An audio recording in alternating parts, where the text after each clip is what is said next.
Qui c'est qui m'a prêté son cahier pour le cours à Jimmy? On va prier le Seigneur ensemble. Le Seigneur de nous imprimer. Un frère disait ça. Que Dieu nous imprime. Que Dieu nous envive de sa présence. On a tellement besoin de lui. Merci Seigneur. Les frères vous l'ont dit, vous le rediront, je vous le dis aussi. On ne vient pas pour être béni, entre guillemets, c'est-à-dire on ne vient pas, comme je vous dis, pour trembler ou pour pleurer, même si ça arrive, on va s'interdire. On vient pour étudier, on vient pour essayer de vérifier, essayer de comprendre la parole de Dieu. Comme je dis, donc on ne repousse pas, si on pleure tant mieux, si on parle en langue, c'est bien aussi. Mais la priorité, c'est l'apprentissage. Connaître pour bien pratiquer. Même le diable peut l'étudier pour bien le combattre. Hein? Vous allez dire, on parle de Jésus contre du diable, ben, c'est une erreur. Il faut parler de Jésus, mais il faut parler du diable aussi. Il faut le vérifier, puis voir comment il s'y prend. Hein? Et quand on le connaît bien, on arrive à bien le combattre. C'est malheureux, mais c'est comme ça. Les équipes de foot et les boxeurs, ils font pareil. Ils procèdent à la vidéo pour voir les points forts et les points faibles des équipes. Ben, le diable, il faut le vérifier comme ça, pour voir ce qu'il est capable de faire, là pour reculer, il ne faut pas l'attaquer. Là on est perdu, parce qu'il y a des péchés dans lesquels vous n'êtes pas des géants, vous ne le serez jamais. Tous les hommes sont en danger pour certains péchés. Et puis il y a des choses qu'on peut facilement faire reculer le diable. Alors il y a des moments où il faut être prudent, il faut l'éviter, il ne faut pas arriver sur ce terrain-là avec lui, et puis il y a des moments où il faut y arriver. Vous comprenez l'idée, hein? Alors on va prier le Seigneur afin que Dieu nous imprègne de sa grâce et de sa bénédiction. Que nous nous l'esprit, nous ne pas oublier le dehors, et que nous puissions être là dans une bonne atmosphère spirituelle, afin de bien comprendre. C'est les disciples qui ont dit à Jésus à un moment donné, ils ont compris qu'ils ne pouvaient pas faire autrement. Ils ont dit, Seigneur, apprends-nous. Apprends-nous à prier. Apprends-nous à parler. Il veut nous apprendre tout, Seigneur. Alors on va lui demander. On est ensemble? Que Dieu soit béni. Seigneur, eh bien, nous te disons merci. La gloire. Merci Jésus. Seigneur, je prie pour Paillon, je pensais pour Paillon, messieurs. Merci pour les bonnes nouvelles qu'on a. Continue ton œuvre, au nom de Jésus. Les malades sur le terrain aussi, tu les connais, Seigneur. Tu les présentants. Au nom de Jésus. Pour la gloire, merci Seigneur. Amen. Gloire à Dieu. Voilà, merci Seigneur. Ben, écoutez, on va reprendre les anges, et je voudrais que le frère qui a écrit, qu'il me dise où on en est, que je voyais moi que je me retrouve. Jean 13, 10, 13, 8. C'est à quel sujet? Jean 3, verset 7. Voilà. Attendez, je n'écoute pas. Le dernier, c'est Jean 3, verset 7. Et Éphésiens 5, 25. Vas-y, dis-moi quelques lignes. D'accord. Donc, lisez-moi quelques lignes pour voir là où je me retrouve moi. Je sais qu'on est avec les séraphins. D'accord. Deux ailes, on est d'accord. Voilà, c'est ici, là. Alors, dites-moi, regardez vos cahiers, dites-moi si ça vous rappelle quelque chose. Hein. Alors, les Saraphins, leurs pieds, alors bougez pas. Alors, on avait dit, voilà ce que fait le zèle. Il détourne de la mort, il permet la paix avec Dieu. À l'image des Saraphins et du prophète Élie, puissions-nous dire, 1 Roi 19:10, j'ai déployé mon zèle. Rappelez ça, hein. Déployer comme on déploie une aile. Voilà. Alors, là, c'est maintenant le zèle excessif, c'est le zèle amer, c'est le zèle sans intelligence, qui s'en abus, puis c'est aussi l'humilité des pieds. Hein, la majeure partie du texte faisant référence aux pieds nous enseigne l'humilité. Voilà, on est là. C'est ça? D'accord. Alors, Jean 13, 8, c'est ça. Cet exemple nous est décrit pour décrire l'humilité de Jésus. Alors, le plus grand exemple est certainement la fois où Jésus a lavé les pieds des disciples. Alors, est-ce qu'on a débattu ça ou on était dessus? On a arrêté juste là. Voilà. Alors, pour ceux qui connaissent le verset, je ne sais pas si je vous en ai parlé, mais tant pis, hein, on peut le répéter encore une fois. Quand Jésus, moi, vous savez que je suis missionnaire dans les pays de l'Est, en Roumanie plus exactement, et quand on a été pour la première fois, on est arrivé en Roumanie en 1994, et on s'est aperçu que dans l'église des Gracchés, les assemblées de Dieu de la Roumanie, se lavaient les pieds officiellement. C'est-à-dire qu'il y avait, nous on a des corbeilles, vous avez vu, pour passer pour la Sainte-Seine, tout un tas de petites corbeilles. Eux, ils avaient un tas de petites bassines, avec lesquelles, donc, ils mettaient un petit peu d'eau dedans, et puis je ne sais pas combien de fois ils faisaient ça par mois, ou ce que je faisais une fois par semaine, mais en tous les cas, officiellement, ils se lavaient les pieds les uns des autres. Alors, c'est pas un blasphème que de le faire, mais le problème, c'est qu'ils ont pris dans le sens littéral ce que Jésus avait fait. Alors, certainement, c'est marqué dans la Bible, ils disent, puisque c'est marqué, et l'exemple ne nous est pas donné par un apôtre, il est donné par Jésus. Alors, certainement qu'ils doivent dire, eh bien, Jésus l'a fait, nous le faisons aussi. Et le problème, c'est que Jésus ne l'a pas fait, on le sait, c'est sûr, Jésus n'a pas fait ça par mesure d'hygiène. C'est pas parce qu'il a vu les pieds sales, les disciples, il a dit, tiens, vous avez les pieds sales, je vous lave les pieds, c'est pas ça l'idée. L'idée, c'était que Jésus s'était aperçu que parmi les disciples, il y avait des drôles de questions. Certains voulaient savoir qui était le plus grand. D'autres, c'est les parents qui venaient demander, en disant, je voudrais que mes fils soient l'un à gauche, l'autre à droite. Il y avait, si vous voulez, comme un désir de pouvoir, donc comme un désir de primauté, voulant paraître l'un des premiers, si vous voulez. Et puis Jésus a tout de suite fait halte là, en montrant cet exemple. Et il s'est mis, donc la Bible dit qu'il s'est ceint d'un linge, il a pris là un récipient, il l'a posé par terre et il a lavé les pieds des disciples. Est-ce que je vous ai expliqué quand Pierre a dit non Seigneur? Je vous ai expliqué ça, hein? Si, je vous ai expliqué la raison. Donc on a vu ce verset, donc je vais le passer vite fait, on a vu ce verset où à un moment donné Pierre refuse. Ça, rappelez-vous-le, parce que je pense que le jour où vous parlerez dans une prédication de la sanctification, vous verrez que dans la Bible, il y en a deux. On l'a vu ensemble, il y a une sanctification qui n'est pas à remettre en cause, qui n'est pas à revoir, elle est faite. Ça fait partie du fameux tout accompli de Jésus. Et il nous a sanctifiés. Et il nous a lavés, et ça nous pousse au paradis. On l'a dit ensemble, hein. Le texte d'Éphésiens avec le Jean 3,16. C'est bon, l'Église a été sanctifiée afin de paraître sans tache, ni ride, rien de semblable. Ça, c'est la sanctification que Christ nous a apportée. Et ensuite, donc là c'est important, c'est un verset de base, ça. Pour vous décrire, là, il y a bien les deux. Il y a bien les deux sanctifications. Il y a la sanctification, Jésus dit non, bien celui-là qui a été lavé, c'est fini, on ne peut plus relaver une deuxième fois. Ça, c'est l'œuvre de Jésus. Et par contre, il dit celui qui a été lavé, c'est quelqu'un d'autre qui l'a fait, en l'occurrence c'est Jésus. Il dit il n'a besoin que de ceux laver les pieds. Là, c'est une œuvre entreprise par nous. Celle-là n'est pas terminée. Nous lavons les pieds jusqu'à ce que Jésus revienne. Après, les pieds vont changer, comme ils seront. En tous les cas, plus besoin de laver les pieds, on sera comme le Christ, comme lui. Vous imaginez un peu l'importance? Nous serons comme Jésus. Nous serons comme les anges, précise la Bible. Alors, il faut donc retenir ce verset pour débattre les deux sanctifications. Le jour où vous prêcherez, je pense que c'est une note qui est belle à apporter. Alors, regardez par exemple Acte 13, 25. Alors, Acte 13, 25. Il y a un verset là qui fait référence donc aux pieds, que je voudrais que l'on regarde ensemble.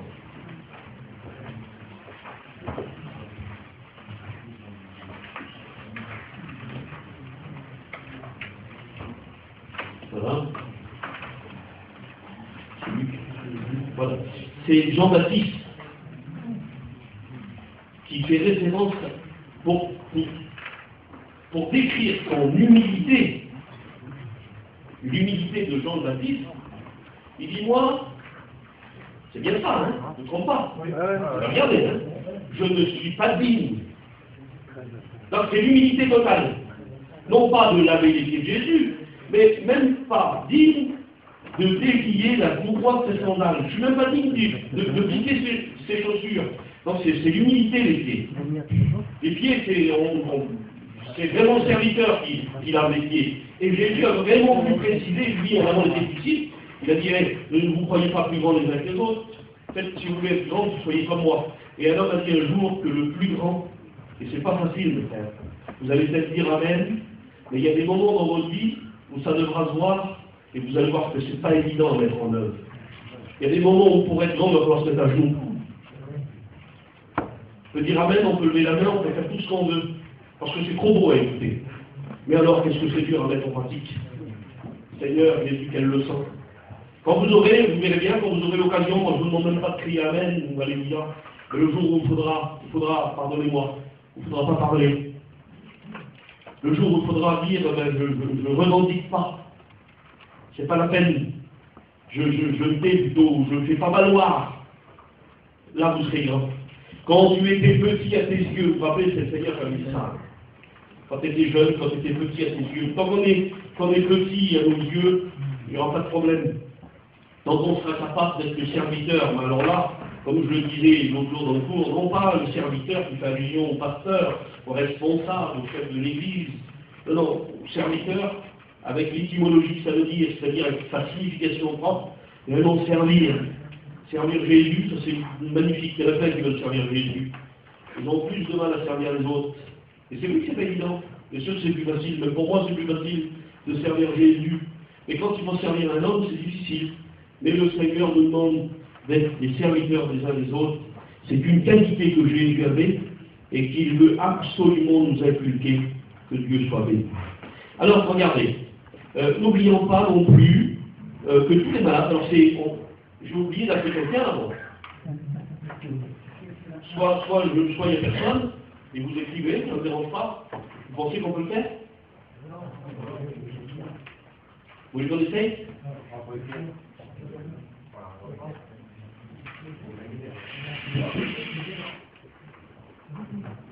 Bon, on essaye. Restez assis, on essaye. Si on voit que ça ne va pas, ça va être dur, hein? Alors, je ne sais pas, mais qui a un faire plus difficile, alors. Voilà, vas-y, essaye. Vas-y, essaye.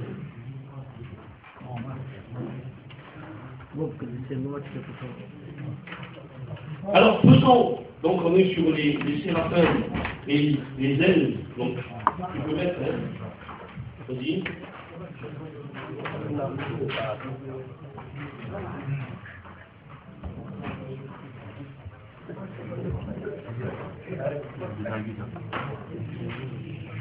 Donc tu peux mettre fais un 2 avec un rond et tu mets les trop c'est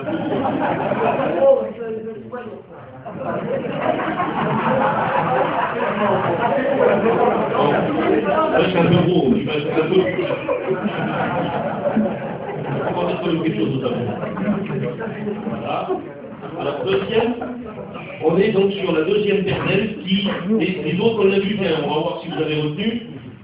Toi, oui, la première pernelle, elle cachait quoi sur les séraphins? Le visage, c'était le symbole de quoi?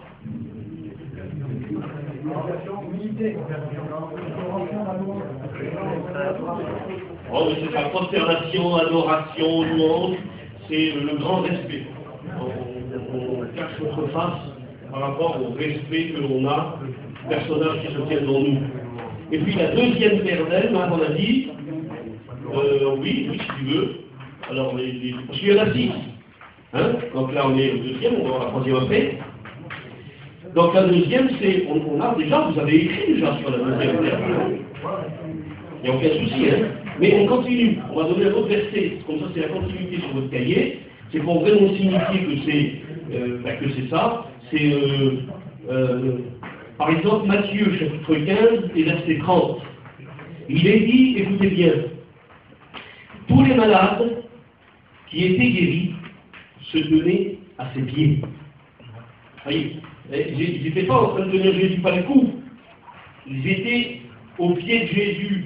C'est quoi? Ça parle, c'est une position qui parle, ça. Vous comprenez? On est au pied de quelqu'un, on est à ses pieds, on dit.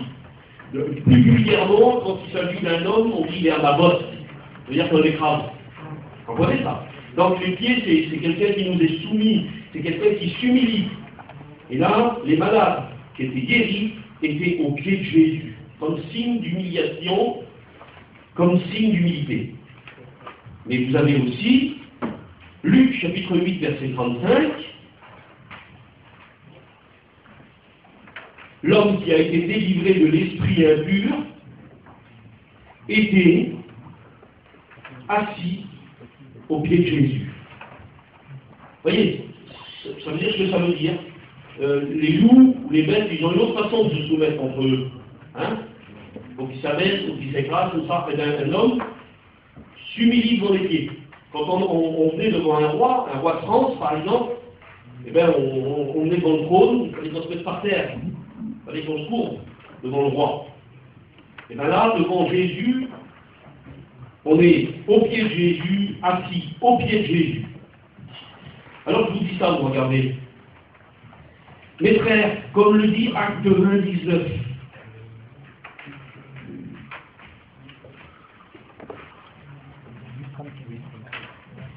pas de problème pour les anges, hein, pour les séraphins, ils servent le Seigneur. Comprenez bien que quand je parle d'humilité, cache leur pied, ça veut dire qu'ils servent, c'est l'un des points forts des séraphins, c'est qu'ils servent avec humilité. C'est ça l'idée. Ils servent avec humilité. Et bien le texte que je viens de vous donner là, Acte 20, 19, c'est l'apôtre qui dit ça, servant le Seigneur en toute humilité.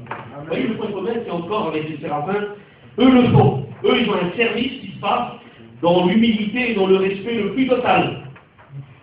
Et bien nous, ça ne change pas. Pour les autres messagers, pour les autres angélos, où il n'y a pas de nature, on a dit, ça peut très bien s'adresser aux messagers célestes, comme aux messagers terrestres, et bien la même humilité est demandée. Une soumission totale au Seigneur Jésus. Servons-le Seigneur en toute humilité. Car, comme le dit Proverbe 15, 23, voilà, c'est un intérêt. Ne dites pas, regardons ici, moi je désire le servir sans humilité maintenant. Ah, s'il n'y a pas d'humilité, il y a de l'orgueil. On ne peut pas être au mieux. Alors si, écoutez bien, s'il y a de l'orgueil, eh bien Proverbe 15, 23 dit, à l'humilité précède la gloire. Au lieu de servir, servez-le. C'est un conseil que je vous donne. Servez-le en toute humilité. Vous connaîtrez la gloire un jour pour ça. À l'humilité précède, c'est-à-dire ce qui vient après. Il y a quelque chose qui vous sera en bénéfice après.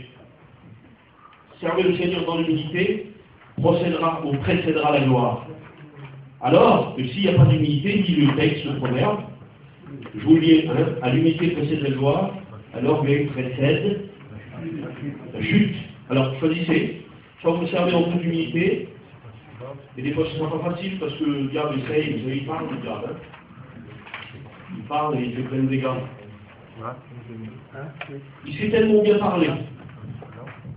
Je l'ai écouté parler une fois. Je peux vous donner une expérience que j'ai faite avec le Seigneur. On m'a tout de suite téléphoné parce qu'il y avait un cas de maladie important chez nous. Oui, monsieur, je t'écoute. C'est pas le bon verset, si, 15-23 Proverbe Comment que je me... 43, c'est pas ça. On éprouve de la joie, mais le pense de sa bouche. Proverbe 15-23, mon Dieu. Pourtant, c'est moi qui l'ai écrit, les films là. Hein. C'est-à-dire, on éprouve de la joie, Alors, mais 15, le pense de sa bouche. 23.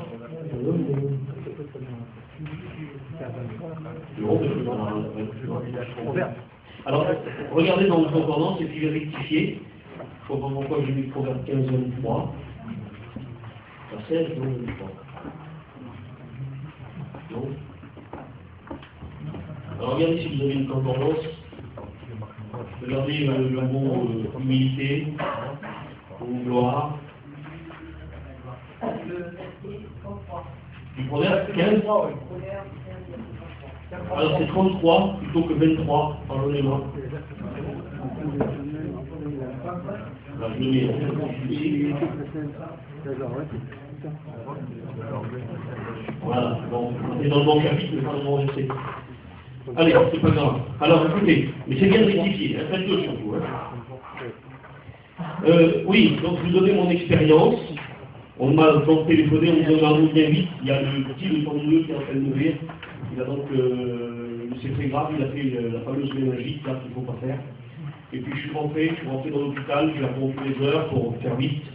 Et puis au bout de quelques heures, mon petit neveu, qui était marié avec des gens qui ne connaissent pas l'évangile et qui n'en veulent pas, j'attendais, et puis il ne se passait rien. Et à un moment donné, j'ai vu le docteur arriver, il est venu comme ça avec mon neveu, ma nièce, il a fait signe avec la tête, on a essayé de faire ce qu'on pouvait, mais le petit a tombé. Et puis là, le père s'est levé, il est venu vers moi, donc mon neveu, il m'a dit, mon oncle, est-ce que tu veux prier pour mon petit? Moi, j'ai dit oui. Et puis, je l'ai accompagné, j'ai suivi le petit derrière avec le docteur, donc là, mon neveu, puis le docteur m'a habillé. Et puis, je suis rentré tout seul dans le service de réanimation. Quand je suis rentré, il y avait une petite cellule en verre, et le petit, il était dedans. Et il y avait une porte qui était tamponnée, je veux dire que personne ne pouvait rentrer. Parce que tous ceux qui avaient côtoyé l'enfant, quelques heures avant, ils prenaient tous des espèces de gélules rouges comme ça, des antibiotiques. Ils étaient susceptibles d'avoir été contaminés par le petit. Et j'étais tout seul dans le service. Et quand je suis venu devant la porte, je regardais, le petit était là. Alors il était branché comme ça, il était comme ça, et puis je voyais sa petite poitrine qui faisait ça. Et je voyais bien, le chiffre de la fièvre qui était à 40 et 41 dixièmes. Je voyais que son petit cœur était emballé, tapé à une vitesse pas possible. Et puis, en même temps que la méningite qui faisait un purpura, c'est-à-dire que son corps était devenu tout bleu. C'était une horreur à voir. Et j'étais devant comme ça, et puis je regardais le petit. Puis d'un seul coup, alors, physiquement, j'ai ressenti là sur le côté droit une personne qui s'est mise près de moi. Et puis elle regardait dans la même direction que moi. Mais officiellement, hein, je sentais qu'il y avait quelqu'un qui était venu là, comme un vent comme ça. J'avais des frissons uniquement sur le bras droit. Et puis il m'a parlé. Il m'a dit, tu vas pas rentrer là-dedans. Je sais bien qu'il ne faut pas rentrer, tu as des petits tours aussi. Tu as vu ce qui se passe?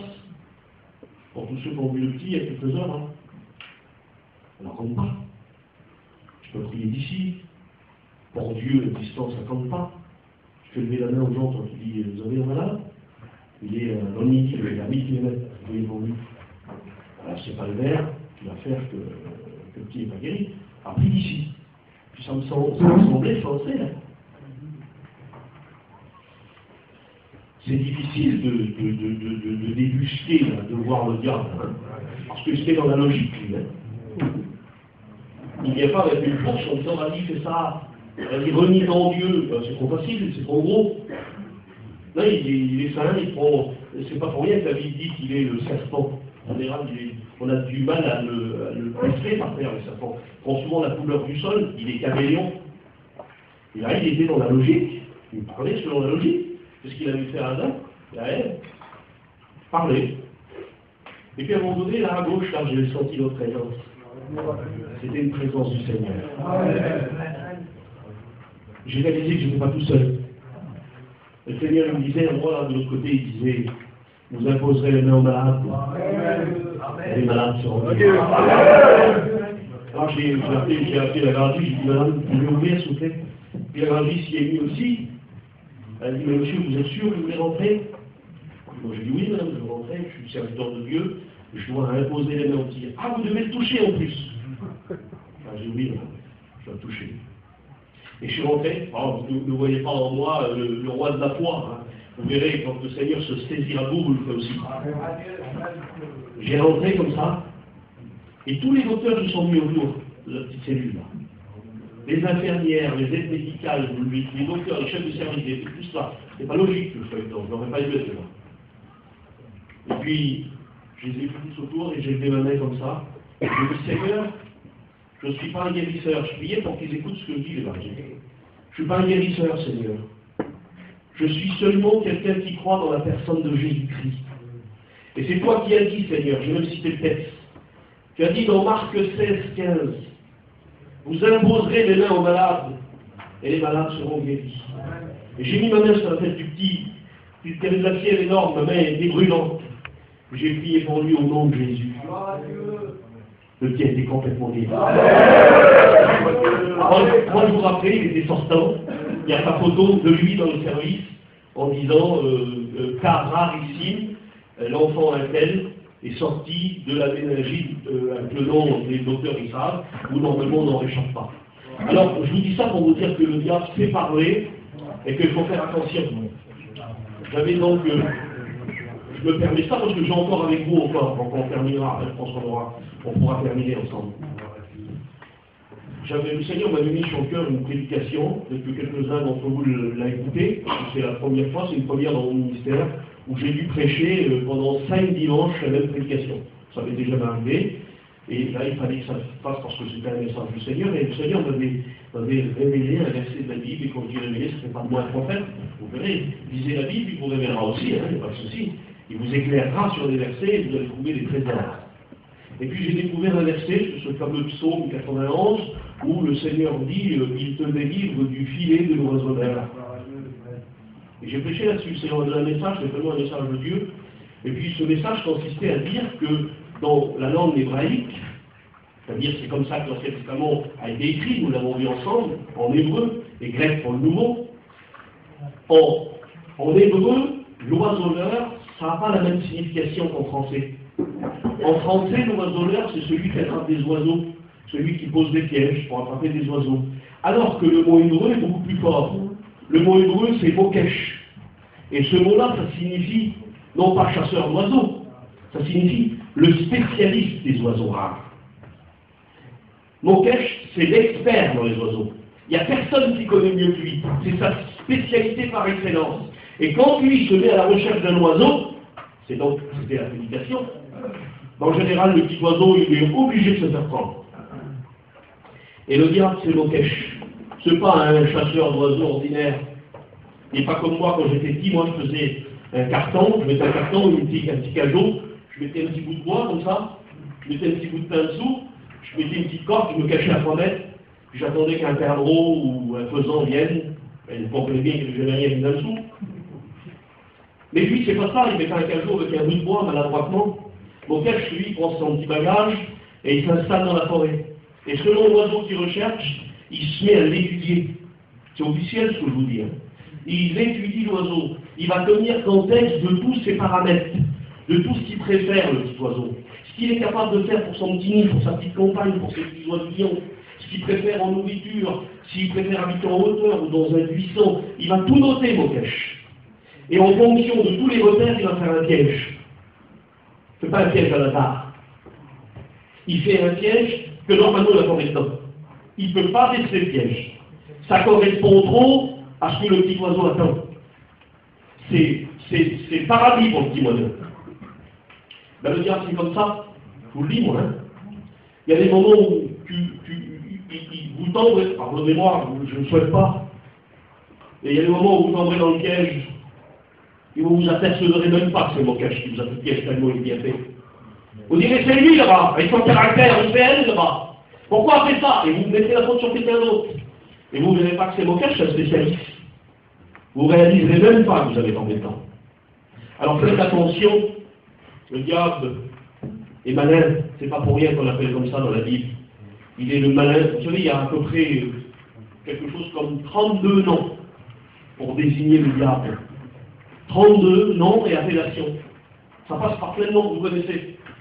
Mais pourquoi 32 avec un nom, c'est suffisant? Si vous dites, vous, ce soir, ils m'appellent, demain, ils vont dire, Glado chante un cantique. Un seul nom, ça suffit. Hein? Vous êtes d'accord? Vous allez tout de suite savoir que c'est moi.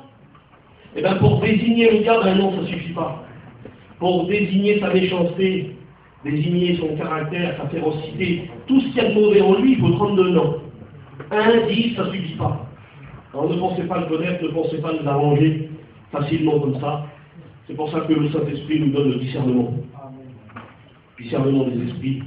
C'est pour ça que le Seigneur nous habite et le Saint-Esprit est avec nous pour pouvoir combattre ceux qui sont possédés. C'est pas facile, croyez-moi. Vaut mieux avoir le Seigneur Jésus avec nous. Alors on revient à l'étude. Donc c'était le Proverbe 15, 33.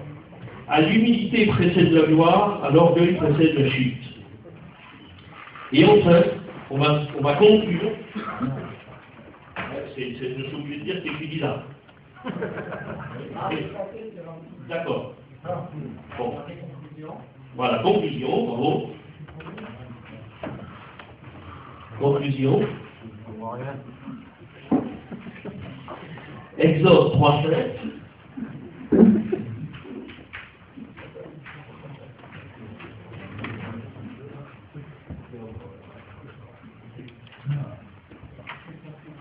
Symbole d'humilité.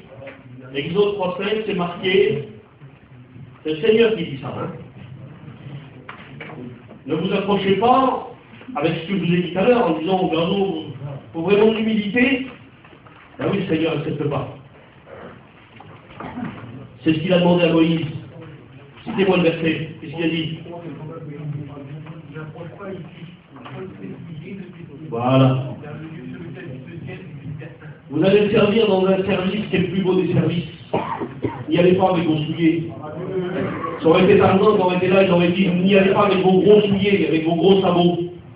Mais moi je vous dis, n'y allez pas avec vos souliers. N'essayez pas de servir avec ce que vous savez, avec ce que vous connaissez. Ça ne marchera pas. Je vais vous donner une belle pensée sur un verset. Vous avez vu à un moment donné, quand le Seigneur Jésus est ressuscité et qu'il se tient au bord du lac de Galilée ou de la Nazareth, un lac encore assez grand, hein, donc j'avais appris en 1982 ce que je vais vous dire là. En 82, j'avais appris que le lac faisait 26 km de long, 12 km de large, 45 mètres pour la partie la plus profonde. Ah, ça m'avait intéressé, je l'avais noté. Et là, Jésus ressuscité, il se tient au bord du lac de Galilée, et puis les pêcheurs de métier, Pierre et les apôtres, ceux qui étaient dans la partie de la pêche, ont retourné à leurs occupations. Le maître était mort, il avait pu donner signe de vie, et puis c'était bien triste pour eux. Ils sont retournés en occupation, la Bible dit qu'ils avaient repris leur ancien métier. Ils étaient sur le lac en train de pêcher. Mais alors quand du malheur, même pas ça marchait. Même pas la Chine. Je ne faisais pas 1 euro par président. Même pas un poisson. Et puis il y a Jésus qui se tient au bord du lac et il crie comme ça. Il dit, enfants, avez-vous quelque chose à manger? Puis les apôtres répondent et disent, non Seigneur, on n'a rien, mais ça passe, c'est Jésus. Il dit, on n'a rien. On a pêché toute la nuit, pas 1 euro. Ça fait 8 jours que je dois chiner, je ne fais pas 1 euro. Donc c'est le vent du malheur. Ils ont perdu leur maître. Ils se sentent tout seuls. Ils retournent à l'ancien travail. Et en plus, ils font rien du tout. Pas gai, ça, hein? En Chine, ils n'ont fait rien. Puis le Seigneur dit sur eux, jetez les gilets du côté droit. Je m'étais toujours posé la question, vous n'avez pas envie de savoir pourquoi il dit côté droit? Pourquoi il ne dit pas jetez vos filets? Sans préciser où, jetez vos filets, de toute façon il n'y a pas de faire miracle partout, je dis. Jetez du côté droit. Et un jour je regardais une émission à la télé, et je regardais sur une chaîne là, de la nature, je voyais en Égypte, et des hommes, c'était dit dans le manuscrit, celui qui parlait derrière, il disait, ces hommes-là pêchent comme il y a 3000 ans derrière. Ah, ça m'a intéressé. Et on les voit sur la barque, Et ils sont comme ça, regardez. La barque, elle est comme ça maintenant. Et ils ramassent leur petit filet à la main, là. Et ils jettent comme ça. Vous voyez? Donc, ils jettent à gauche, avec le bras droit. C'est parce que là, il y a le savoir-faire, il y a le coup. Dans la barque, tout est disposé de ce côté-là. Tout est bien fait, c'est normal. Vous avez l'échelle du bon côté dans votre camion. Mais il faut que ce soit là sous la main. Ben, tout est préparé comme ça. La barque, elle est comme ça, ils en ont leur petit filet, et ils jettent comme ça, parce que le bras le plus fort, c'est le bras droit. Et on le jette comme ça. Et puis là, le filet, il s'ouvre bien, il va loin. En général, on fait une bonne pêche. Et ils ne prennent rien avec leur savoir à eux. Avec leur chicta. Vous comprenez le mot là? Avec ce qu'ils savent faire. Jésus dit, arrêtez ce que vous savez faire. Jetez à droite. Amen. Vous avez dit, Seigneur, comment faire pour jeter là? La barque va disposer, on n'est pas disposé comme ça, la barque. Jetez à droite. Alors, je ne sais pas comment vous en faites. J'en fais tout. On dit, on laisse une chute, il y a l'air. Comment on dit t'as pas le coup, quoi. Tu jettes mal, pas l'habitude. Et la Bible dit que quand ils retirent les filets sont pleins de 153 gros poissons. Jésus est en train de leur dire, ne comptez pas sur ce que vous savez faire, mais faites-moi confiance. Il faudra faire confiance au Seigneur. Il faudra. On peut acquérir une certaine expérience, on peut savoir comment émouvoir des fois, on sait quel mot peut toucher, mais il n'y a pas que ça, hein. Il n'y aura pas que ça. Il y aura aussi cette onction du Saint-Esprit qui te fera aller dans un chemin où tu diras, Seigneur, tu continues dans la bonne direction. Et j'ai écrit ça là, mon message c'est ça normalement. Vous verrez, vous en faites l'expérience, et je dirai, laisse ça. Suis-moi, fais comme ça. Et puis il faudra y aller, il faudra acheter à droite. Et vous verrez les filets, que Dieu soit béni. En général, il nous demande de faire le contraire quand on fait trop comme ça, quand on se fait trop confiance. Hein? N'oubliez pas que nous sommes dans le désert, et que même dans le désert, il peut y avoir du pain. Ce pain, c'est pas le boulanger qui fait, il tombe du ciel. Celui qui pourvoit s'appelle Jésus. C'est pas Marseille, Paris ou le RSA, c'est Jésus. Faites-lui confiance, que Dieu soit béni. Voilà. Alors, quitte tes souliers, servez Jésus comme ça, mes frères. Hein? On va essayer, vas-y, là c'est bon, vous avez eu le temps d'essayer. Vas-y.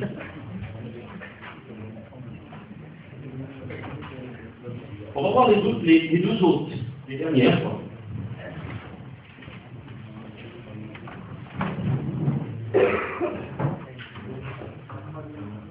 Oui. Alors, si vous lisez le verset, mais moi je vais vous le lire, c'est pareil, je serai sur votre page.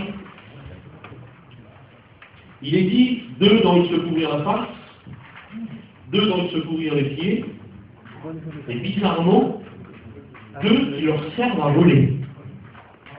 Ah. Donc vous voyez, c'est vraiment les autres, là, c'est vraiment bon. Puisqu'ils ne sont pas faits pour qu'ils volent, ceux-là. Donc c'est vraiment pour désigner, c'est pour quoi faire. Donc on a une raison de traduire comme ça, vous êtes là. On a une raison que ça sert à ça, vous êtes. C'est pour nous représenter ça. Le profond signe que les pieds, nous on sert mieux avec ça. Donc une parfaite humilité. Mais là, regardez, j'ai marqué ça, moi. Je pense que ces 2 ailes, c'est ce qu'ils ont en propre. Ça leur est personnel, ça. Vous comprenez ça? C'est ce qu'ils ont, eux, pour servir Dieu, ça. Alors, ils le servent en toute humilité, et ils le servent avec l'adoration qu'il faut. Mais j'ai mis, moi, ça, regardez, ces 2 ailes, c'est ce qu'ils ont en propre pour voler. Alors, 2 pour le respect, la louange, l'adoration, 2 pour le zèle et l'humilité, et 2 pour l'activité. C'est comme ça que nous devons servir, mais comme ça. Oui, activité. Activité personnelle. La Bible dit comme ça, je ne connais pas le verset, mais si vous le trouvez, vous le verrez dans la Bible. Chacun tient de Dieu un don particulier. Vous pouvez le mettre si vous voulez, ce verset-là. Pour préciser que Dieu, nous ne sommes pas une foule qui se ressemble. On n'est pas tous les mêmes devant le Seigneur. Il y a bien une foule d'hommes devant moi là, il y a bien une masse d'hommes, mais il y a des individus que le Seigneur connaît personnellement, en propre, et qui ont des particularités, des spécialités dans lesquelles le Seigneur va servir. Regardez par exemple, je ne sais pas s'il y en a un qui parle anglais. Il n'y a pas beaucoup chez vous qui parlent anglais. Mais je suis sûr que s'il y a un étudiant là qui parle anglais, à un moment donné, le Seigneur va se servir de ça. Moi je vous le dis, vous verrez que ce ne sera pas anodin dans le service du Seigneur ça. Vous serez mis à une classe, parce que moi je ne parle pas anglais. Pas des gardos, c'est pas la peine de parler anglais. Vous pourrez dire, oui, mais je vais donner dans l'université. Ouais, c'est pas pareil. Non. Donc, nous avons des qualités qui nous sont propres, nous avons des qualités personnelles, il y en a qui ont des bons caractères. Quand je dis chacun tient de Dieu un don particulier, c'est marqué dans la Bible, j'ai trouvé le verset si vous voulez, ça veut dire que nous avons tous le même don quant au salut. Il nous a donné le salut à tous là, d'accord? Ça c'est un don, on a le même. Il nous a donné les dons spirituels, c'est les mêmes, si c'est la prophétie que je l'ai, c'est le même don. Mais là, quand il est dit chacun tient de Dieu un don particulier, ça veut dire que c'est spécifique à toi, spécifique à moi. Des choses que seulement moi je ferai, il y a des choses que seulement tu feras toi. Et c'est pour ça que tu te sers, tu as choisi le Seigneur. C'est parce que tu peux faire des choses que moi je ne ferai pas. T'as compris ça? Sinon c'est pas la peine. Tu m'as choisi à moi, c'est suffisant. Là, c'est avec moi, regardez comment je parle longtemps, et je ne bois même pas d'eau. C'est pas moi la bouteille. Mais non, dans toi, tu seras important dans ça, parce que tu es choisi pour être là, quoi. Mais lui, là-bas, toi, il a cette qualité-là. Malheureusement, tu ne l'as pas, quoi. Tu n'es pas un louis d'or, là, tu n'as pas toutes les qualités. Mais par contre, là, je peux réunir plein de qualités, là. Et puis, je peux mettre cette qualité là-bas, lui, laquelle je peux le mettre là-bas, c'est comme une équipe de foot, peut-être. Il y a les attaquants, hein? Et si, je vois quand même, vous voyez. Je vous ai dit que je n'ai pas toutes les qualités. Regardez, dans une équipe de foot, est-ce que tout le monde doit avoir les deux qualités? Ah non. Mettez que des attaquants ou que des arrières, que des gardiens dans l'équipe de foot. Ils ne vont rien gagner du tout. Il faut mettre l'attaquant, celui-là qui court vite, là, qui est capable de faire le sein, dribbler vite, on va le mettre devant, celui-là. Puis l'arrière, là, celui-là qui a l'œil, celui-là qui voit, celui-là qui anticipe. Il a du bloc là, il ne se laisse pas avoir facilement, il sera le ballon, celui-là, il faut le mettre là. Et bien nous on est comme ça, c'est pour ça que le Seigneur nous a choisi à plein. C'est parce que nous venons de Dieu des dons particuliers, en dehors des dons du salut, des dons spirituels. C'est marqué, il y a un verset qui dit ça, qui dit la grâce de Dieu qui nous a été donnée, non, la part que nous avons reçue dans l'œuvre de Dieu. Je ne me souviens plus quel verset dit ça, mais je sais que c'est écrit parce que j'ai prêché dessus. La part que le Seigneur nous a donnée dans son œuvre. Ah bon, la part? Oui. Je n'ai pas pu faire autrement que de penser une part de gâteau. J'aime bien les gâteaux. Une part de gâteau.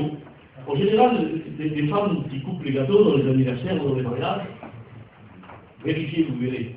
Si elle ne vous connaît pas, vous donnez une certaine part. Et si c'est son mari ou son petit, la part va être un peu plus importante. Bon. Vous comprenez bien que le Seigneur ne fait pas ça. C'est pas parce qu'il préfère, il ne fait pas par préférence, mais il y a des proportions quand même. Il peut donner plus petit, plus loin l'autre. Mais c'est pas le même rapport avec la sœur qui coupe le gâteau. Elle, c'est presque injuste. Parce qu'elle préfère là qu'elle donne du gros là. Pas le Seigneur. Vous vous rappelez la parabole du talent? Hein? Il donne un talent, 2 talents, 5 talents. Pourquoi il donne 5 à l'autre? C'est marqué dans le verset. Non pas parce qu'il préfère l'autre à l'autre, mais selon les capacités de chacun.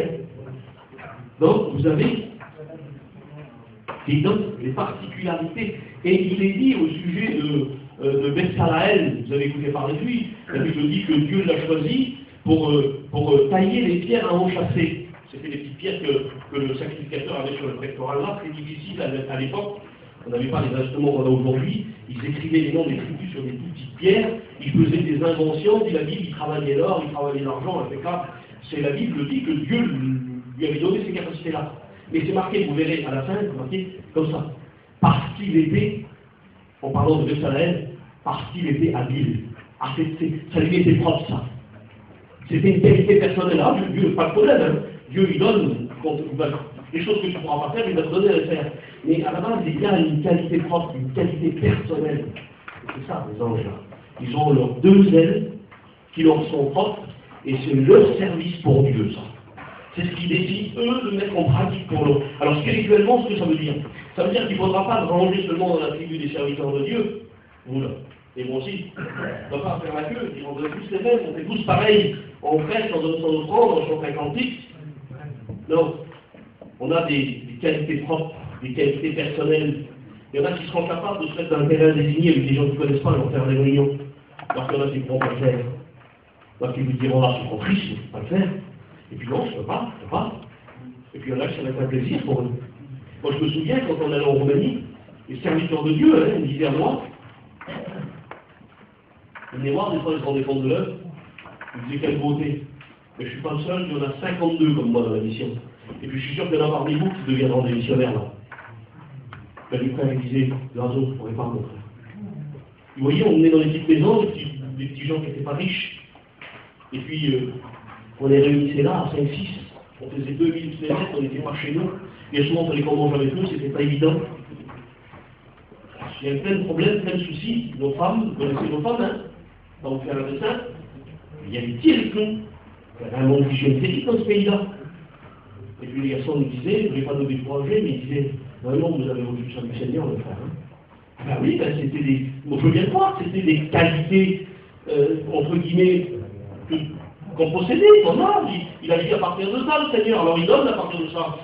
Moi je suis capable d'aller, mais lui il est capable de faire des moi tout seul. Vous voyez? Donc moi et le Seigneur là-dedans. Et moi je peux le faire. Et Dieu se servira de ce que vous savez faire, de ce que vous pouvez faire. Il se servira de ça. Que Dieu soit béni. Alors regardez, je continue la lecture. Toi, tu devras servir avec ce que tu as. Parce qu'il a dit, ah, si j'avais ça, toi, si j'avais ça, hein, ben je ferais ça. Vous connaissez l'histoire du bargeau qui dit, si j'avais 2 maisons, j'en vendrais une, et puis je donnerais l'argent pour le Seigneur, pour l'œuvre de Dieu. Vous connaissez ça? Vous connaissez pas? C'est un bargeau, quelqu'un qui dit ça. Si j'avais 2 maisons, j'en vendrais une. Et tous les sous que ça me rapporterait ce maison-là, je la donnerais pour l'œuvre de Dieu. Beau, trop gentil, trop beau. Puis il dit, si j'avais 2 voitures, j'en vendrais une. Et l'argent que ça me rapporterait, je la donnerais dans l'œuvre de Dieu. Et puis l'autre chrétien, il dit à côté de lui, et si tu avais 2 cochons, tu ferais quoi? Il dit, ah non, ça n'a pas le droit de le dire, tu sais que j'en ai 2. Alors on est là, des fois, on veut bien donner ce qu'on n'a pas. Et ce qu'on a, on veut garder pour nous. Hein? Alors faites attention. Parlez pas trop vite, réfléchissez. Alors j'ai mis ça, moi, regardez. Je savais, non, si j'avais ça, oui, voilà, si j'avais ça, je servirais avec ça, non. Tu serviras avec ce que tu as. Parce que tu as quelque chose, tu as des éléments en main. Je te l'ai dit, ces éléments? Ils sont partis, hein. T'as Dieu avec toi. T'as Jésus avec toi. T'as le Saint-Esprit avec toi. T'as la parole de Dieu avec toi. T'as les dons spirituels avec toi. Et t'as tous tes frères avec toi. Quelle beauté. Ben, c'est suffisant. C'est suffisant pour faire l'œuvre de Dieu, que Dieu soit béni. Alors, on va voir. Et ça, tu pourras le servir. Il faut répondre. D'accord? Ça, je passe. Attendez. Hein. D'accord. Ça, d'accord. Alors, regardez. On va tout de suite sauter à ça. Donc, on a vu. Hein, les 2 premières ailes. C'est l'adoration, la louange. C'est un service qui se fait. On l'a dit, l'adoration, c'est la vérité. Vous vous rappelez? On a dit qu'il y a plein de sortes de prières, mais la seule avec laquelle on ne peut pas tromper Dieu, c'est l'adoration. Parce que ça ne se fait pas avec la bouche, on a dit. Ça ne se fait pas avec des mots. L'adoration, c'est une position. Donc c'est l'adoration, c'est la louange, c'est le respect. On a tout vu ça ensemble. La deuxième paire d'ailes, là, c'est symbole d'humilité, c'est les pieds, c'est le service. D'accord? En toute humilité. Et on a dit, troisième paire d'ailes, là, c'est ce qu'on a en propre. Chacun tient de Dieu un don particulier. Et il faudra l'utiliser au service du Seigneur. Vas-y. C'est Romains 12, 6. Oui. Lequel alors? C'est quel verset? Mais nous avons des dons différents selon la grâce qui nous a été accordée. C'est la prophétie que ce soit en accord avec la foi. D'accord. Mais là, c'est plus les dons spirituels. C'est pas celui-là que je voulais dire. Non, c'est pas celui-là. Vas-y, va. Je voudrais que tous les hommes soient comme moi, que chacun ait de Dieu un don Voilà. Là, Paul parle qu'il n'est pas marié. Et il dit, moi, être pas marié, ça ne me dérange pas. C'est ce que je vous disais tout à l'heure.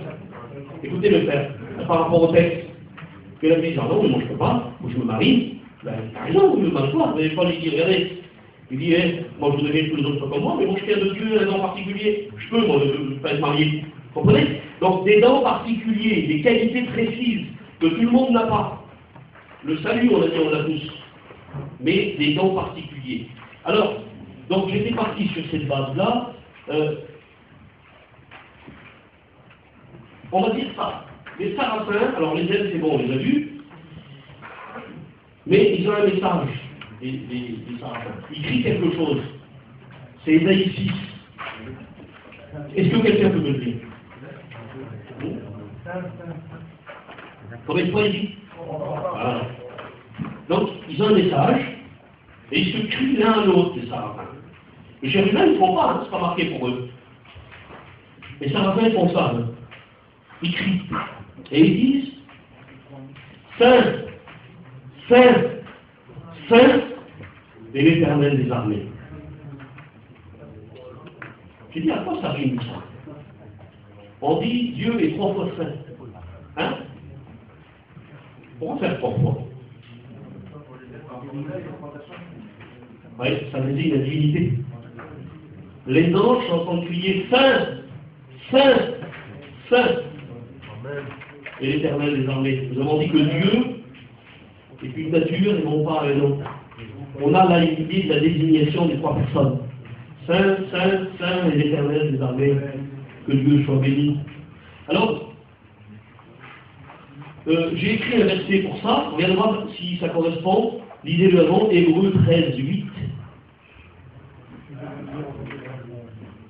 Ah ben oui, Hébreux 13, 8, c'est le Seigneur. C'est le même hier, aujourd'hui, et éternellement. Il peut y avoir autre chose dans le verset. Allez voir, est-ce que quelqu'un peut me le dire? Hébreux 13, 8, en dehors de. Il est le même hier, aujourd'hui, éternellement. Il est un petit peu avant ou un petit peu après. Vas-y.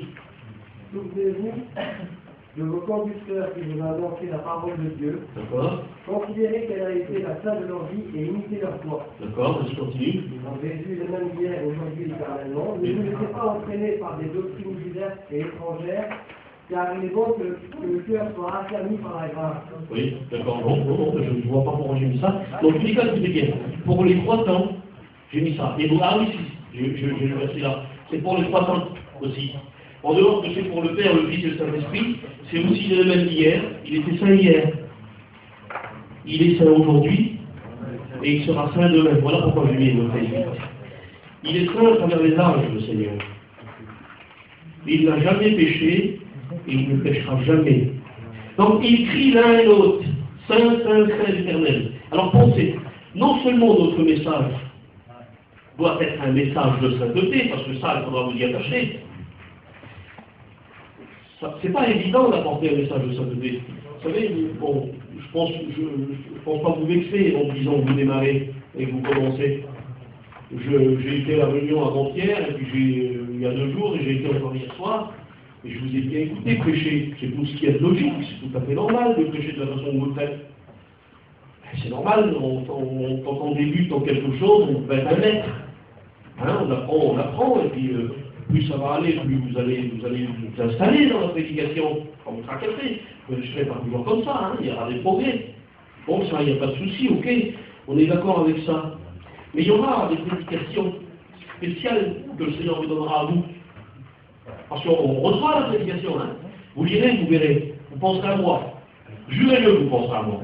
Regardez, vous lirez votre Bible comme ça, là, et puis, vous allez toucher, en plein cœur. Vous allez dire, Seigneur, quelle beauté. Peut-être, je le souligne dans ma vie. Au départ, ça peut marcher comme ça. C'est trop beau, ça, c'est là. Et puis après, vous allez dire, tiens, je vais accrocher là-dessus. Et puis vous allez, après avoir souligné votre verset, là, vous allez regarder votre concordance, vous allez voir le petit mot qui se rapproche, vous allez être béni dans le message. Hein. Mais ça va être comme ça avec des grandes vérités, avec des grands messages. Message de sainteté. On avait dit les pharisiens, c'est Jésus qui avait dit ça. Il avait dit, faites ce qu'ils disent, mais ne faites pas ce qu'ils font. Il faut faire attention. Qu'est-ce que ça veut dire? Ça veut dire qu'ils avaient un message extraordinaire. Ce qu'ils disaient, c'était la vérité. Mais ce qu'ils étaient, ces pharisiens, là, c'était pas terrible. Eh bien, vous voulez que je vous fasse une confidence, on va pas le dire à Jimmy. Je suis pas toujours à la hauteur de ce que je dis. Avec, je rencontre souvent que je suis misérable. Je sais pas, vous êtes peut-être pas comme moi, vous tant mieux. Mais moi, je pleure souvent sur ma vie. Je pleure souvent. De voir que je voudrais faire le bien, et je n'y arrive pas. Attends, je ne sais pas me ressembler, il semble.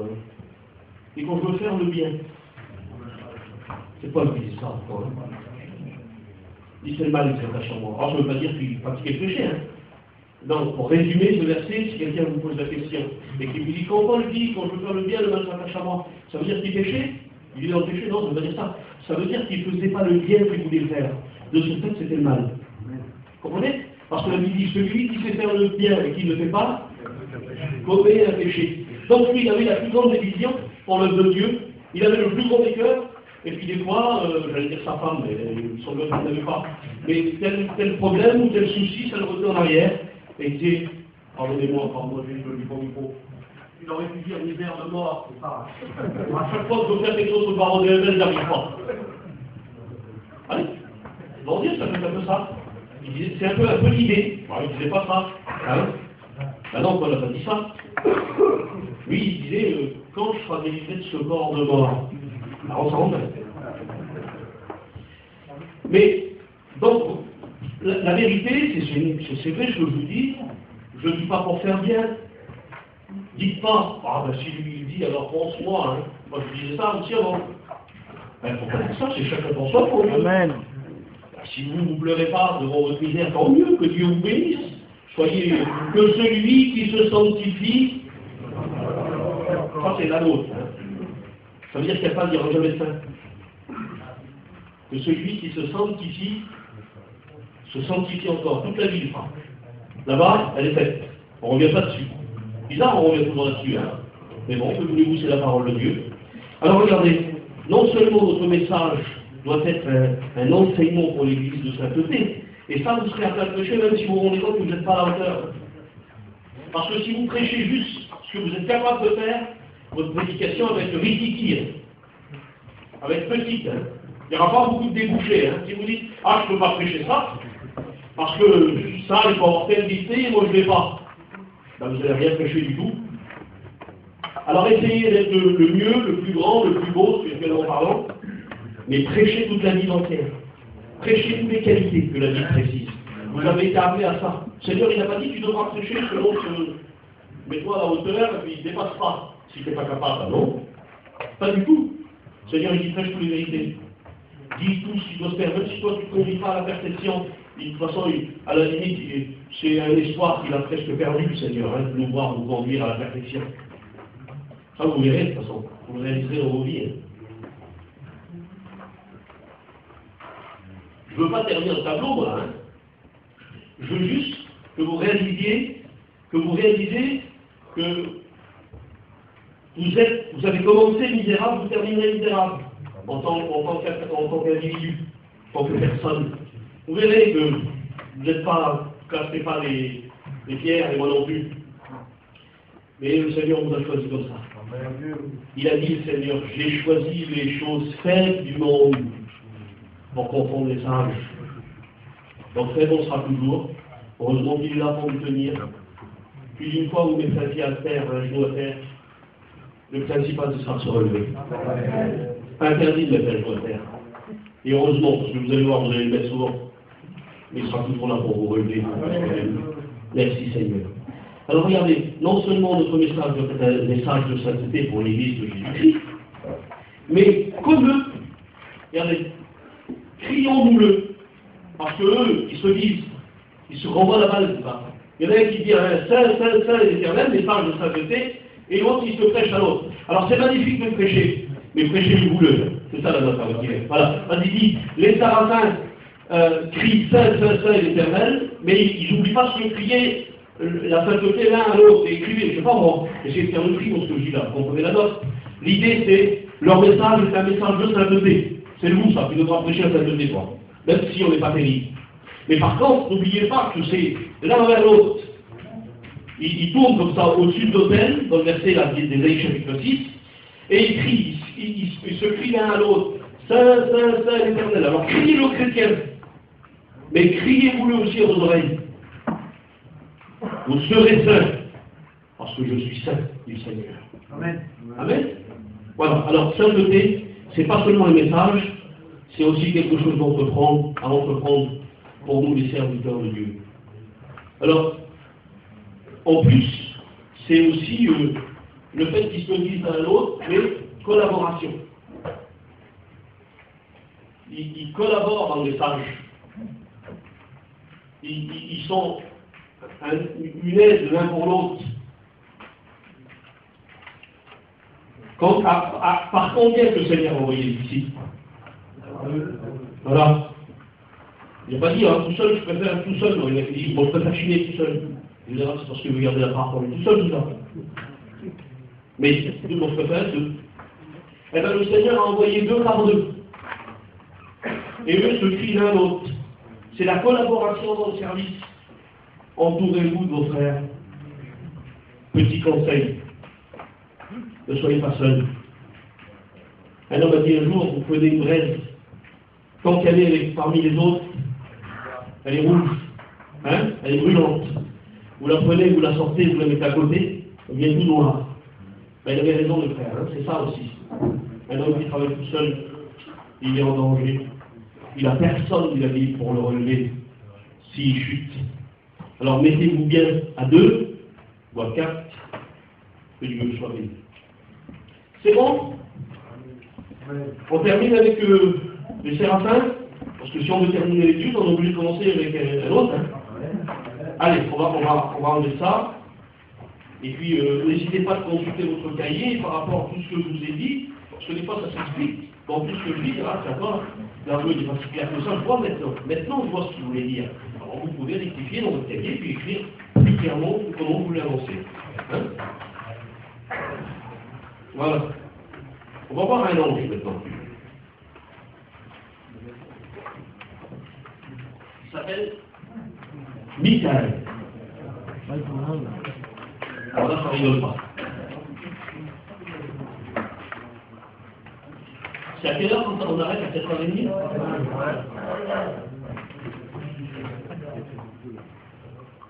Alors, déjà pour mon nom, signification du nom. Si c'est ça. Moi je l'ai écrit comme ça, regarde. Il y a Michel et Michael, c'est le même. Hein?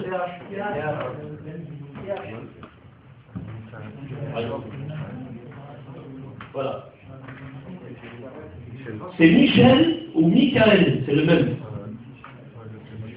Voilà, ça veut dire quelque chose. Est-ce qu'il y en a qui sait ce que ça veut dire? Vas-y. Qui est comme Dieu. Voilà. Alors, non pas, il est comme Dieu, hein. C'est une question, le nom de Michael, là. Qui est comme Dieu? Oui, c'est une réflexion. Que là, tu peux te croire que Michael, ça veut dire il est comme Dieu. Il est comme Dieu. Non. C'est une interrogation, le nom de Michael. S'interroge. Son nom, c'est une interrogation. Il est tellement magnifique, Dieu est tellement grand que son nom, alors, c'est qui est comme Dieu? Personne. Voilà, tu en as répondu à la question. Personne n'est comme Dieu. On a dit au départ, à la question, y a-t-il des anges différents les uns des autres? Nous avons tous répondu oui. Pourtant, vous êtes des premières années, et quand je dis est-ce qu'il y a des anges différents les uns des autres, vous avez tous répondu, plein ont dit oui, il y a des anges différents. Donc ça veut dire que vous avez une certaine connaissance, une certaine clarté sur la question. Donc on a répondu oui, mais Michael est vraiment différent des autres. Vraiment une grande différence. Alors regarde, mes textes. Selon Daniel 10, 13,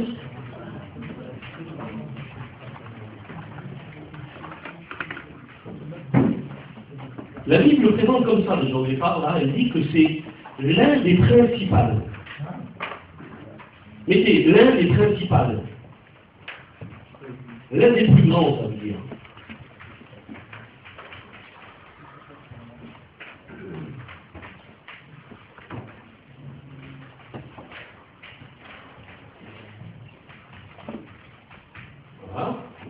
Et mettez maintenant Daniel 12, verset 1. Ben, tout bien réfléchi, il est plus que l'un des principaux.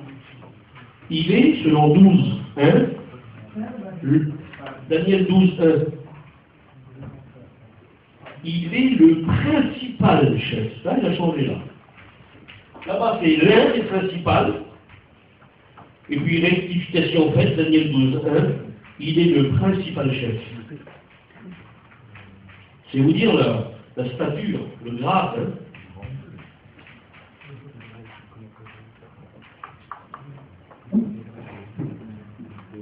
À Michael, on attribue, on a dit, deux actions principales.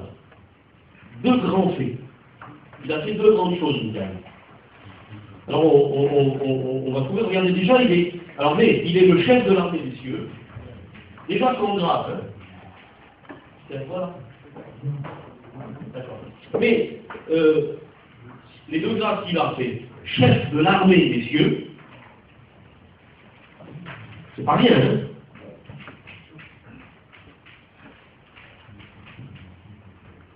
Mettez ça bien fort dans mon cahier, chef de l'armée des cieux, en 1 ou en A, et en 2 ou en B, je pense que vous avez commencé par le net, vous mettez, deuxième grade, il est le protecteur sur le peuple d'Israël.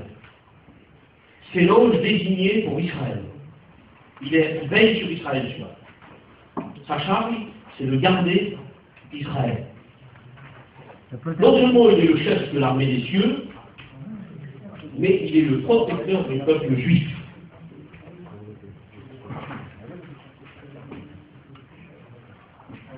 Oui.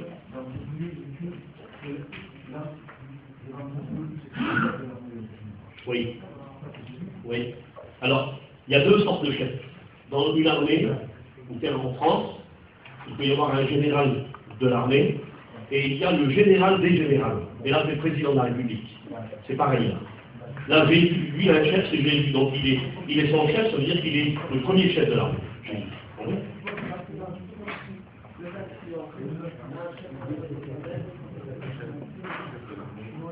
Allez-y, écrivez ça, donc c'est intéressant, je pense.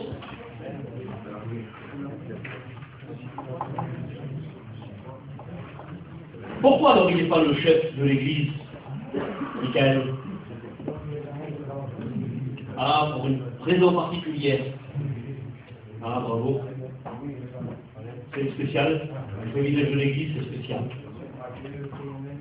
Spécial, Seigneur Jésus. À Israël, qui a vécu, que vous le vouliez ou pas, c'est le flambeau de Dieu, Israël, à travers les âges. C'est Israël, hein, le véritable Dieu. Ah oui, tout le reste des nations autour, pardonnez-moi, pour être correct, on dit des païens, et Jésus dit c'est des chiens. Donc c'est rien les nations autour, c'est Israël le plus grand des peuples. Et pourtant c'est Michael. Bon, c'est déjà pas mal. Ça veut dire que Dieu le bénisse, Michael doit être béni sans doute. Hein. Mais c'est pas le chef. Dieu n'a pas pensé à nous donner pour chef Michael. Donc il nous a donné Jésus. C'est lui notre chef à nous. C'est un des privilèges de l'Église, que Dieu soit béni. J'ai marqué ça, regardez, savez-vous pourquoi Michael n'est pas l'ange de l'Église? Car celui qui est le nôtre, non, car celui-là qui a combattu pour l'Église s'appelle Jésus. Celui qui a combattu pour l'Église, c'est Jésus et c'est pas Michael. Alors, on va mettre aussi Michael, là-bas en petit, plus gros, Michael a fait deux exploits. Donc il a deux grades, mais il a fait deux exploits. Vas-y, c'est tout. Il y a un texte pour, quand vous dites protecteur d'Israël. Ah ben oui. Alors c'est... voilà, Daniel 12, 1. D'accord.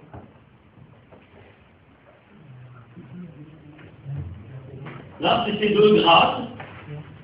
Là-bas, c'est ces deux exploits. On va voir deux exploits qu'il a fait. Enfin, il en a fait un, et il y en a un qui est à venir. Il le fera bientôt.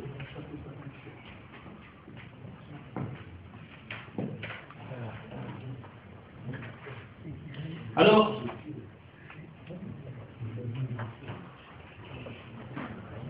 premier exploit, mettez dans votre cahier, premier exploit de Michael, chef de l'armée céleste. C'est Jude qui nous dit ça. Jude, verset 9. pas de chapitre, hein. Jude 9. Il s'est disputé avec le diable. Rappelez-moi, à quel sujet? Bien. Bien. Il s'est disputé avec le diable pour le corps de Moïse. Alors on dit en général, c'est ce qui se dit parmi les théologiens, pour quelle raison? Voilà, bravo. La réponse la plus répandue, c'est ce que le frère de Long vient de dire là, c'est on dit que le diable aurait voulu faire avec le corps de Moïse un endroit, un lieu qu'on aurait pu facilement idolâtrer. Vous voyez, ça ne dérange pas le diable de servir des choses de Dieu, hein, pourvu que ça sert à sa gloire ou à son boulot. Alors Jude 9, oui, je vais effacer ça. Donc il s'est disputé le corps de Moïse.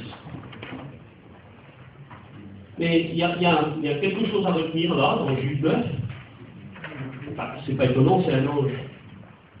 Mais la Bible dit qu'il n'osa pas porter un langage injurieux. Et je crois que c'est toi qui frère, t'as dit le mot, que l'Éternel te réprime quand t'as chanté l'autre jour. Hein, t'as dit ça. C'est la phrase qui a été employée par Michael. Il n'a pas été injurieux envers le diable, pourtant il aurait mérité. Non, il ne l'a pas fait. Il a dit seulement que l'Éternel te réprime, que l'Éternel se charge de toi. Hein? Que l'Éternel te réprime.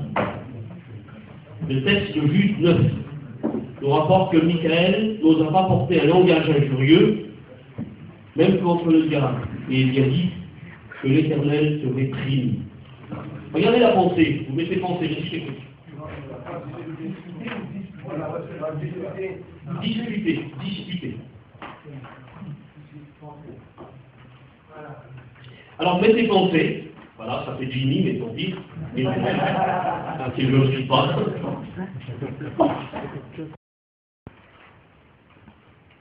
Je mets comme ça pensée que nous puissions être à l'image de Michael, sage dans toutes les situations. Vous comprenez, hein, il est là. Hein. Je sais pas, moi j'aurais été là, j'aurais encouragé Michael. Hein. J'aurais dit, vas-y donc, dis-lui des choses. C'était presque mérité. Alors, quand on est un ange, on obéit au Seigneur.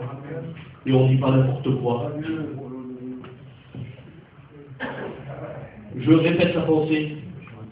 Que par cet exemple, nous puissions être à l'image de Michael, sages dans toutes les situations.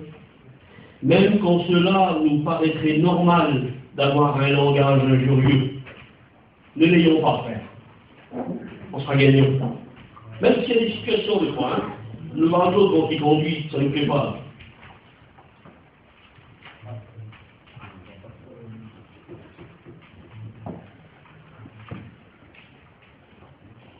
Il n'osa pas porter un langage injurieux. J'aimerais vous dire qu'il n'y a pas d'occasion assez importante qui nous permet de dérailler normalement. On n'a pas le droit. Un jour, alors vas-y, je vais vous expliquer une histoire qu'on a eue de réunion de quelqu'un. C'est bon là? S'il y a eu là, il y a quelque chose à expliquer? C'est bon. Alors un jour, dans l'Assemblée Générale, vous verrez ça quand vous serez reconnu, on a des assemblées. Vous m'écoutez une seconde? On a des assemblées générales où tous les serviteurs de Dieu sont réunis dans la grande salle là-bas. On est des fois 500-600 serviteurs de Dieu. Et puis des fois, il y a des frères, à cause qu'ils mettent un genou à terre ou qui portent des langages injurieux, ça les amène devant la direction de l'Assemblée générale là-bas. Et puis il y avait un frère qui était à Renoir sur une situation. Il avait mis un coup de poing dans la gueule de son fils. Alors on le regarde tous avec des yeux comme ça. C'est vrai, hein, j'ai déjà fait une hein. On avait tous des yeux comme ça, on n'est pas content de lui, hein, il a tapé sur son beau-fils, il est beau lui, hein. On disait tout ça, non. Puis d'un seul coup, il a commencé à parler, ce frère. Il a dit, mes frères, voilà, c'est vrai, j'ai pas bien fait, mais mon beau-fils, c'est une catastrophe.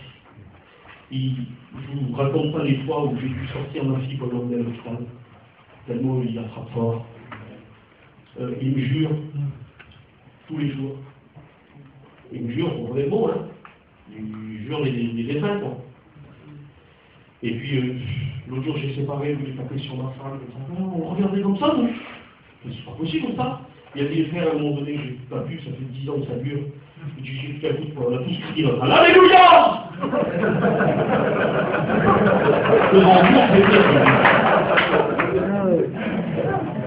ça nous paraissait tellement injuste. Puis il y en a qui disaient, mais un coup de poing, ça suffit pas, il aurait dû faire plus. Ah oui, c'est voilà. Mais c'est pas tout le monde, c'est pas bien dire sans quoi. Alors, malheureusement, il a quand même été sanctionné, le frère. Pour le témoignage, il n'avait pas à le faire. Donc vous serez toujours gagnant si vous ne le faites pas. Les autres vont dire Alléluia, c'est mérité. Vous comprenez l'idée, hein? En parlant, il y a des situations qui sont plus logiques.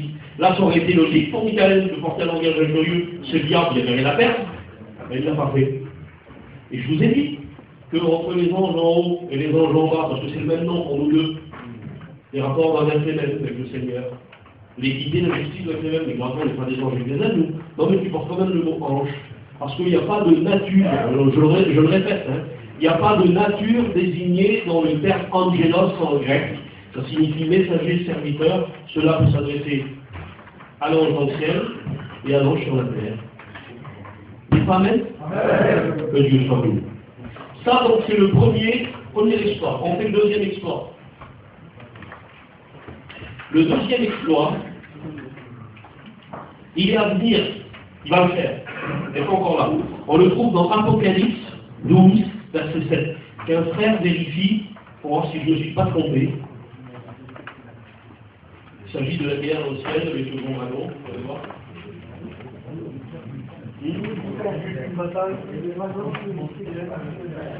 Et il ne peut pas trouver prononcer. 12, 17. 12, 7. Voilà, une lumière dans le ciel, c'est 12, 7. D'accord.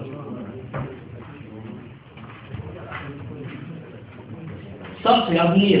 C'est pas arrivé encore. Mais il va y avoir une guerre où le diable sera détrôné une fois de plus.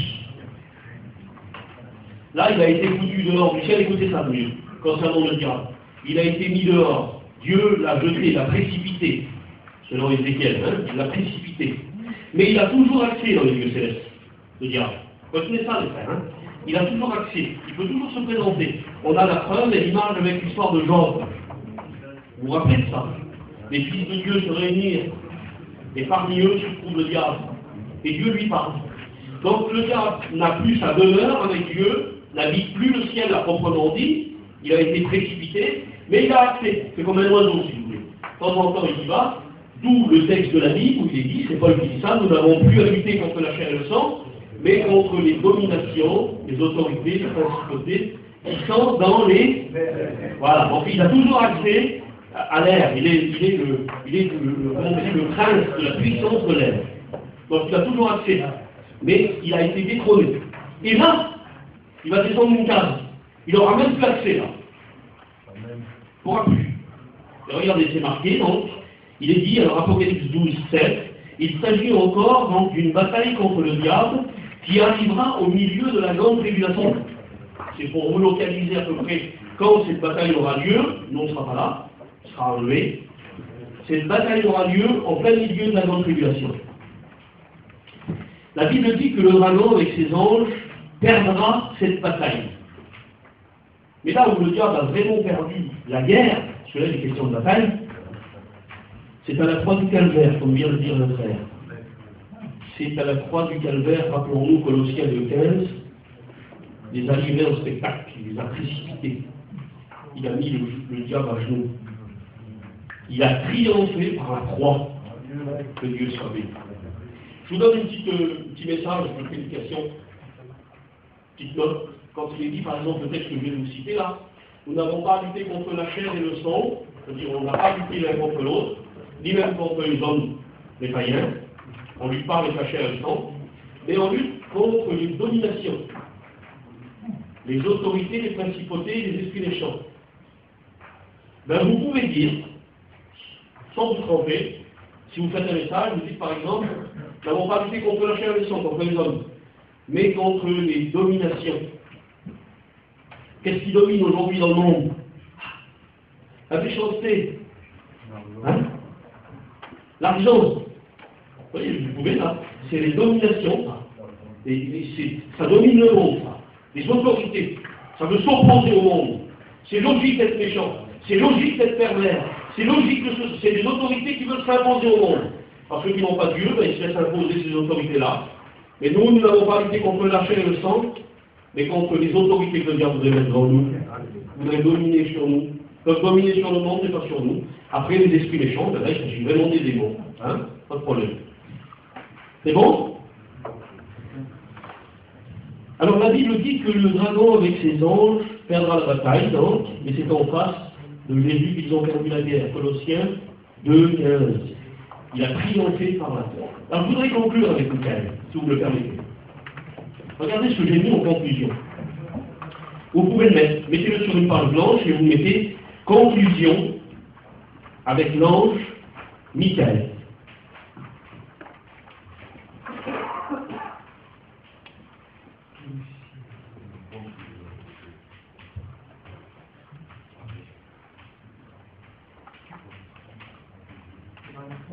Hein? Si. En général, ceux que je vous ai cités là, que ce soit les chérubins, les seraphins ou Michael, parce que si vous regardez dans le dictionnaire biblique, le mot archange signifie ange de haut rang. Ange gradé. Donc tout cela, je vous ai dit, là, ils sont de haut rang, ils sont gradés, hein, pas de problème. Mais la Bible lève le voile sur quelques anges, mais il y en a des milliers des anges comme ça, hein, il y en a plein. Hein. La Bible dit à la voix d'un archange, là, au centre de la trompette de Dieu, ce sera le signe, la venue du Seigneur. Alors, c'est peut-être encore un autre qui l'a. Hein? Puis il y a des anges qui ont pour particularité la puissance, sont tous puissants. Mais il y en a qui ont la particularité de puissance. Vous vous rappelez, l'ange de l'Apocalypse, il dit un pied sur la terre, un pied sur la mer. Il s'appelle l'ange puissant.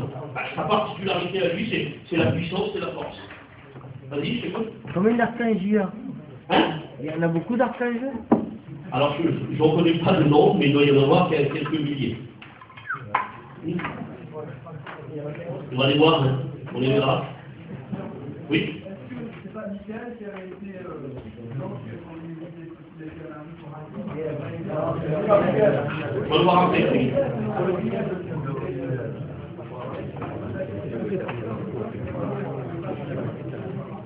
Ah, il est plus la lettre. Michael est plus la lettre de Gabriel. Voilà. C'est ça. Bon, alors regardez. Ça, je suis peut-être dans les textes que tu dis là. J'ai mis la sceptique. J'ai expliqué pourquoi je ne l'ai pas mis. Toi, ce cahier-là, il est tout neuf.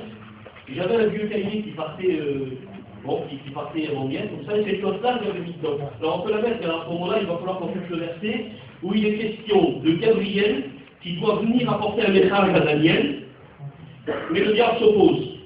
Le diable s'oppose. Et puis, il ne peut pas, Gabriel. Vous voyez, ce n'est pas sa force, ce n'est pas sa particularité c'est vous dire qu'il y a vraiment un cheminement, il y a bien des grades à respecter, c'est pas semblant que l'autre c'est le chef de l'armée. Gabriel, il n'arrive pas, il est bloqué. Il dit, j'ai fait appel à Gabriel, il y a plus qui viennent m'aider pour me ouvrir sa femme, sinon je n'allais pas passer. C'est juste pour vous dire qu'il y a vraiment des grades, et tous les anges, ce n'est pas les mêmes, tous les anges peuvent faire pareil, pas du tout. Là, on en a la preuve. J'aurais pu pouvoir me servir de ça pour donner la preuve que tous les anges n'ont pas la même force, n'ont pas la même puissance. Et si vous pouvez le mettre, essayez de le mettre, on va verser après. On va le voir ensemble. Okay. Je conclue avec Michael. Alors, première conclusion, c'est ça, regardez. Quand on arrive en discussion avec le diable, parce que ça va arriver, ne permettant pas au diable d'être vainqueur, tout en gardant notre place. Alors, comment on peut résumer ça?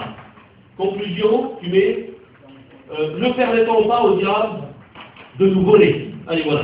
Vous voulez voler le corps de Moïse, et puis l'ange arrive à penser que c'était à lui. Voilà, ce n'est pas au diable, et c'est lui qui devait s'en charger. Alors, résumons par ça. Ne permettant pas au diable, comme Michael, puisque nous aussi on est un ange, comme Michael, ne permettant pas au diable de nous voler.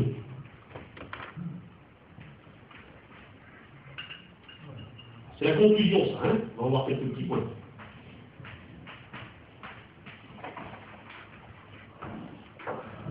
Pas la peine d'avoir un mauvais témoignage sur nos bagarres avec le diable. Hein? Michael, il a été en bagarre, là, avec le corps de Moïse, et il n'a pas porté d'engagement injurieux. Donc il a gardé sa dignité de serviteur de Dieu, mais il n'a pas permis aux hommes de prendre le dessus. Bah, c'est possible pour nous aussi. Deuxième point,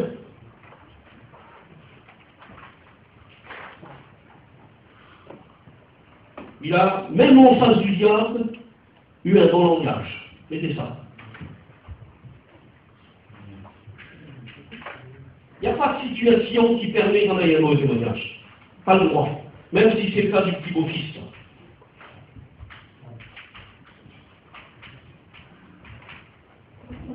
Pas le droit. En tant qu'ange, on perd les plumes quand on le fait.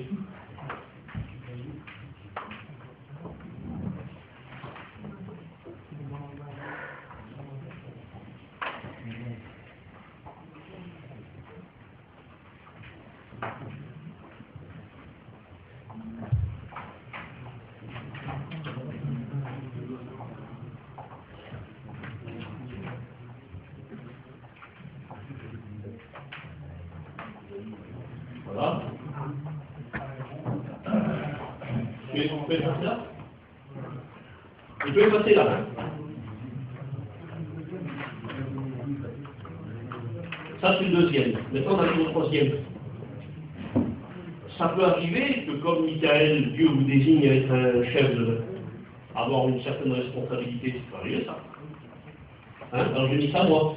Si Dieu veut que l'on soit un dirigeant, sachant rester à notre place.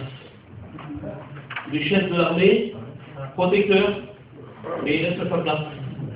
Il est toujours en train de dire, et c'est son nom qui signifie, qui est comme Dieu. Certainement pas moi, hein, dit Michael. Il reste à sa place. Comprenez la note spirituelle? Comprenez, hein, l'idée?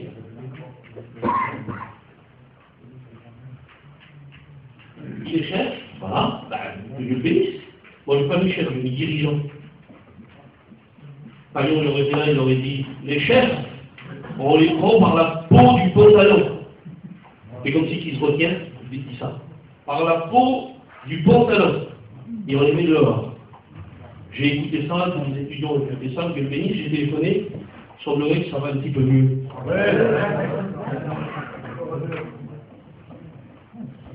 Alors, si Dieu nous désigne à être des dirigeants demain, c'est ce que certainement on fait pour quelques-uns d'entre vous, eh bien, sachant rester à notre place, mon nom, ça veut dire qui est comme toi, Seigneur? Personne. Le diable, lui, il n'a pas fait cette différence-là. Le diable, il n'a pas fait. Il a dit, moi, je suis comme lui.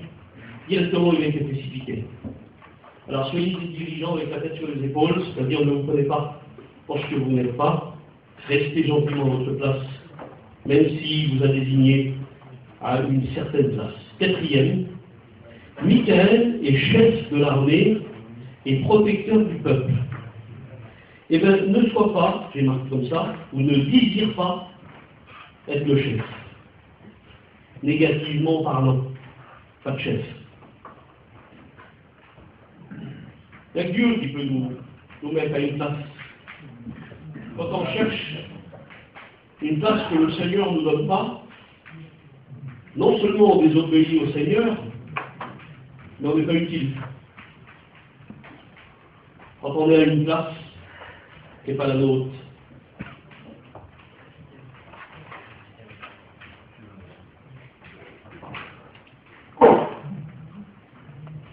Alors ne sois pas, ou ne désire pas être un chef. Ça peut, je ne sais pas, vous allez tous dire Amen, Alléluia, là, suffit, hein, il ne faut pas être un chef, d'accord?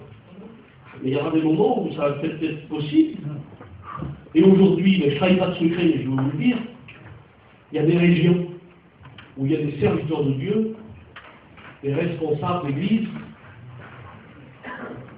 c'est des chefs, c'est des patrons. Il faut bientôt faire ça si vous voulez faire une réunion. Vous voyez, pardonnez-moi, j'ai dû, c'est filmé ce que je dis. Je respecte les anciens comme vous les respectez. Mais il y a des moments où il y a des pièges, et on peut tomber facilement dedans. Non seulement quelques-uns de nos anciens sont comme ça, mais peut-être qu'il va y en avoir parmi nous aussi, là, il n'y a pas de raison. Alors faites bien attention, regardez ce qu'on a fait nous. Voilà, tant pis, je le dis, ça fait bizarre, dire nous. Mais je le dis parce que c'est la vérité, si ce ne serait pas vrai, je ne le dirais pas. On a pris, nous, une église c'était des anciens qui étaient dedans. Et puis pour une raison que je ne vous expliquerai pas, à un moment donné, il n'y avait plus d'anciens dans l'église. Il a fallu que, avec des frères, qu'on prenne en charge l'église. Et on a pris. Et puis la direction s'est réunie et les frères nous ont établis responsables de l'église. On est plus des responsables. Et puis, la réunion se faisait, avant qu'on vienne nous, se faisait dans la réunion, dans la salle. Il y avait très peu de réunions autour. Et nous, on s'est rendu compte, là, les serviteurs de Dieu qu'on était, il y avait deux autres serviteurs de Dieu que moi, on a dit, mais il y a plus de 30 prédicateurs, 40 prédicateurs, comment on fait? Ils ne sont pas d'église, comment on fait? Ben, permettons-leur de faire des réunions. On s'est réunis, on a réuni tous les prédicateurs de la région dans la salle, et on a dit, les frères, là où vous pouvez faire des réunions, en dehors des jours de la salle, c'est normal, faites des réunions. Hein, tu te rappelles, toi? Et puis, lui, là, ils ont commencé les réunions chez eux. Gino. Ils ont fait des réunions dans des ils ont fait des réunions dans dans les caves, dans des maisons. Petites réunions, mais à 2-3, chanter des cantiques. Mais ils ne faisaient pas le mercredi, le vendredi et le dimanche. Puis d'un seul coup, il a fallu qu'on casse l'église. Parce qu'elle était trop petite. Alors on a cassé la première fois l'église, on l'a agrandi, puis on a toujours fait, allez les frères, continuez de faire des réunions. Et puis il y a une annexe qui s'est ouverte. L'annexe s'est ouverte, faisait des réunions, faisait pas de culte. Mais les chrétiens étaient de plus en plus.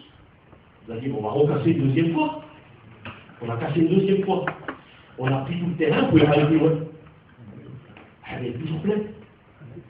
L'annexe, elle a combien de kilomètres? Elle est à 8 km. Hein, c'est 8 km. Je fais le rôle. Faisons une église à 8 km. Aujourd'hui, il y a 700 personnes dans l'église. Et à 3 km. On refait un éclat, on refait un éclat. Toujours plein de monde. Prédicateurs partout, dans les foyers, dans les réunions, partout. À 3 km, on va faire une église à 3 km quand même. C'est une église. Il y a 300 personnes maintenant. C'est une église avec un programme. À 3 km, il y a 300 personnes. Nous, on est 700 personnes. À 8 km, il y a 700 personnes. Ben, c'est ça. Vous voulez faire l'œuvre de Dieu, faites-la comme ça. Le chef, il y a l'autre, il va pas sur mon territoire. C'est pas de réunion, c'est moi ici. Ben là, l'œuvre de Dieu, elle n'en dit pas. Alors regardez, Michael est chef de l'armée, protecteur du peuple. Ne sois pas, ou ne désire pas être le chef, mais sois le gardien. Et là, on a un texte, Genèse 4:9. Sois un gardien, sois un berger. Soit un patron, un chef, un cuistot. Genèse 4:9. Vous avez vu comme il a fini le pauvre copain là, hein, le Genèse 4:9. C'est le frère Abel, ça. C'est lui qui a dit, je suis le gardien de mon frère, il va pas faire ce qu'il veut lui, c'est dit, moi je fais ce que je veux. Peut-être que quelques-uns pourraient le dire, là, dire avec l'oiseau, toi tu fais comme ça, mais nous on ne fait pas comme ça. Ben, c'est ce que Caïn a fait là. Il a dit, je suis le gardien de mon frère, je dois faire attention à lui. Non seulement il n'a pas fait attention à son frère, mais il l'a tué. Vous voyez le danger? Voilà. Vous voyez, et on conclut, la conclusion, avec un dernier verset.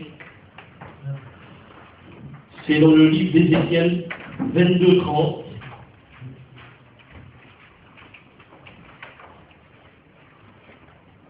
C'est marqué comme ça. Le Seigneur l'Éternel cherche un homme. Cherche un homme. Pour qu'il se tienne à la brèche. Allez, regarde parmi vous, là. Et il cherche un homme. Non, c'est Ézéchiel 22:30. Ça. L'Éternel cherche un homme.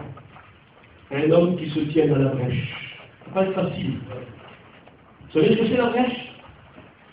C'est s'il y a un mur, une partie cassée, et l'ennemi s'en bouge par là. C'est la place la plus dangereuse, la brèche. Ah oui? Si on est à gauche du mur ou à droite du mur, c'est bon, le mur protège. Mais si on est là où l'ennemi surgit, là, il y a du danger, hein. Il y aura peut-être du danger. Il y aura peut-être des risques à prendre pour le Seigneur. Hein?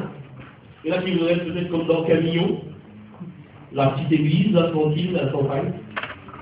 Et là, il y a peut-être des risques, des fois. Il faut peut-être savoir s'engager, des moments. Il y a des moments où on dit, Seigneur, je ne sais pas si ça va réussir, mais je le fais. Je me demande de le faire, mais j'y vais. Je n'ai pas peur, tant pis, j'y vais. Le Seigneur éternel cherche un homme qui se tienne à la brèche. Je prie, Seigneur, que ce soit toi, que Dieu soit béni. Allez, on va essayer de voir, dans la demi-heure qui nous est donnée, Gabriel, si on pouvait terminer tous les deux, ce serait encore mieux, comme ça, mais on verrait notre sujet. On va essayer. Allez. Gabriel, vous mettez. Le messager.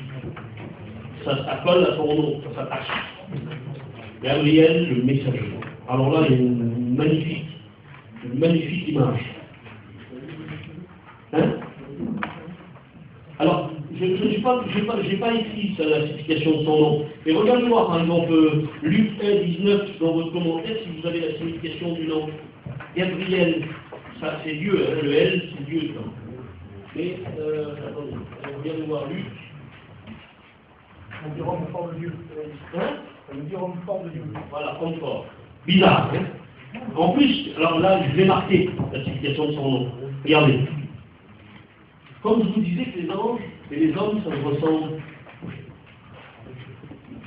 Les pas même? Comme je vous disais qu'il y a des points communs directs. Gabriel, c'est un homme ou c'est un ange de Dieu? Dites-moi. Et son nom, ça signifie l'homme fort. Bizarre, hein? On est des messagers ensemble. Et très bon, Gabriel, c'est le symbole de l'homme au service du Seigneur.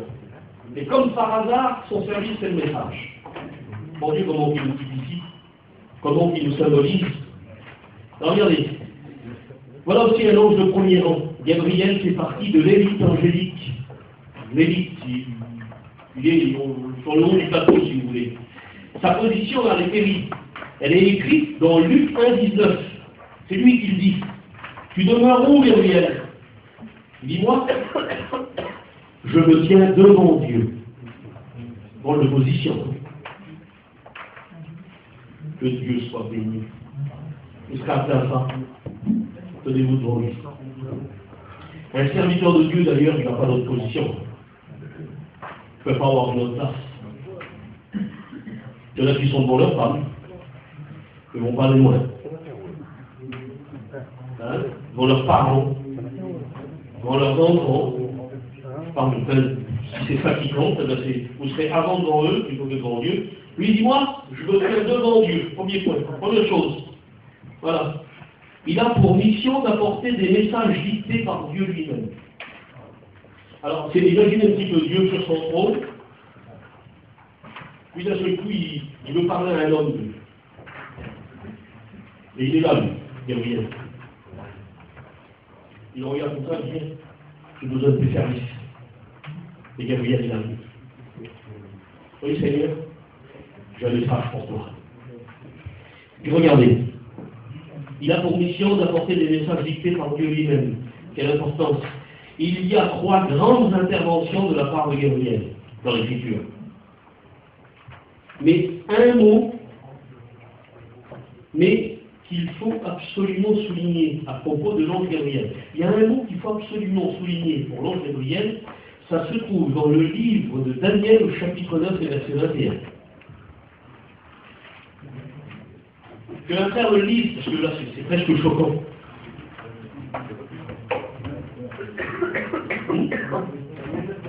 Oui, écoutez.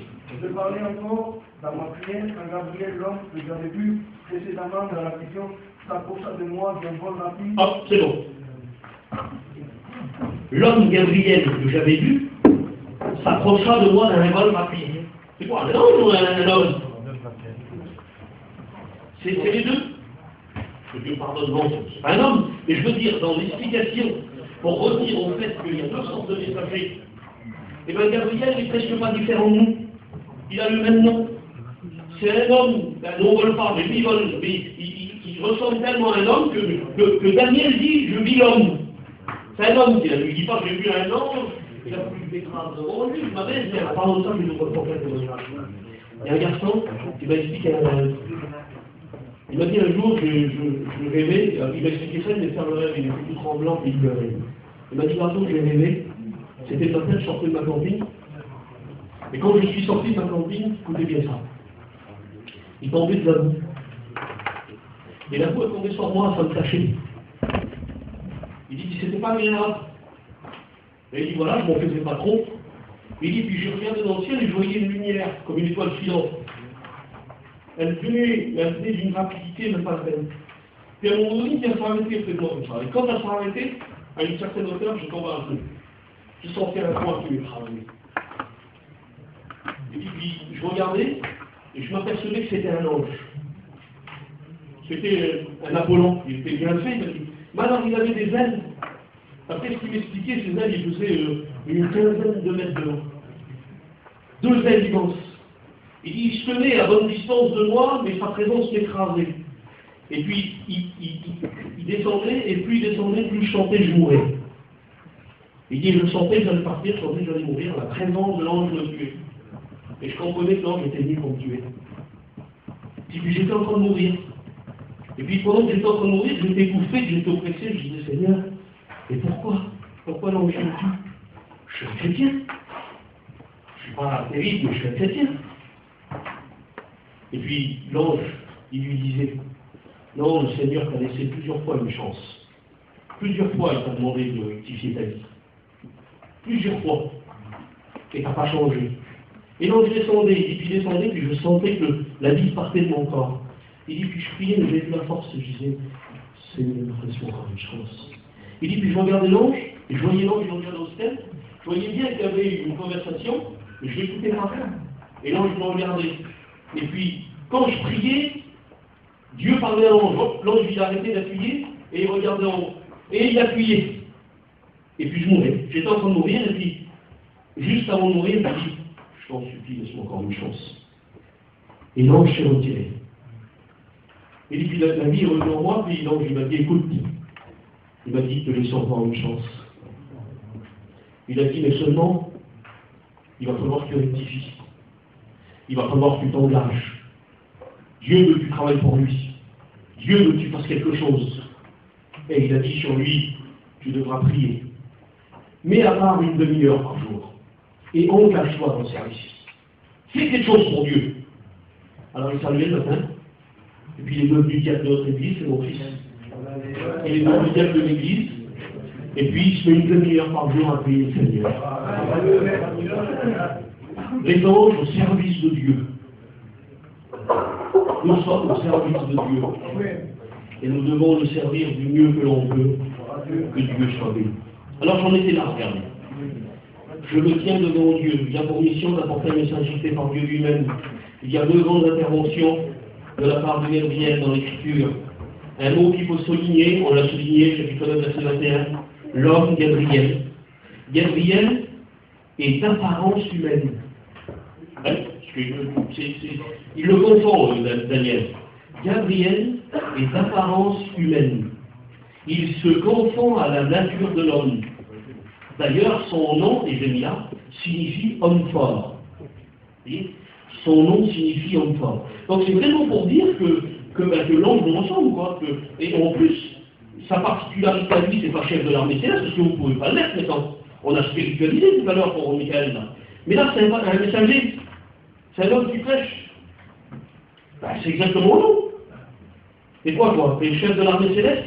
Non? On s'en plus à Gabriel. T'es un messager. Et tu dois tenir à cause de ça devant Dieu pour savoir quel message tu vas confier. Ben oui, c'est devant lui qu'il faut se tenir, hein, pour avoir un message dicté par lui. Sinon, tu auras un autre message, on l'a dit tout à l'heure, le message à qui? Daniel dit, voilà, alors, Gabriel est d'apparence humaine, son nom signifie homme fort. Il ne faut pas oublier qu'il est un messager, et c'est là justement ce que nous sommes. Que fait un messager? Qu'est-ce qu'il fait un messager? Hein? Regardez, un frère me lit un Thessaloniciens 2:4. Bizarre. Pour moi, tu ne le mérites pas. Je te connais, tu ne le mérites pas. C'est une blague. Allez-y. 1 Thessaloniciens 2:4. 2:4.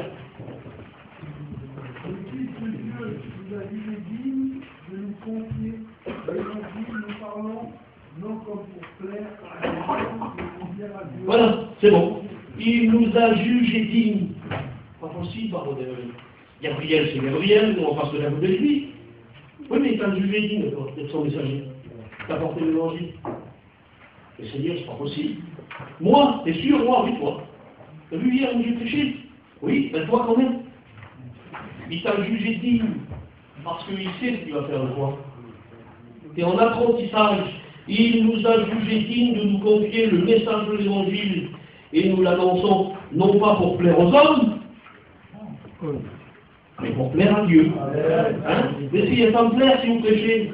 N'essayez pas de plaire à Jimmy si vous prêchez, ou à votre père qui est pasteur, ou à votre femme. D'ailleurs, Paul est clair sur le sujet.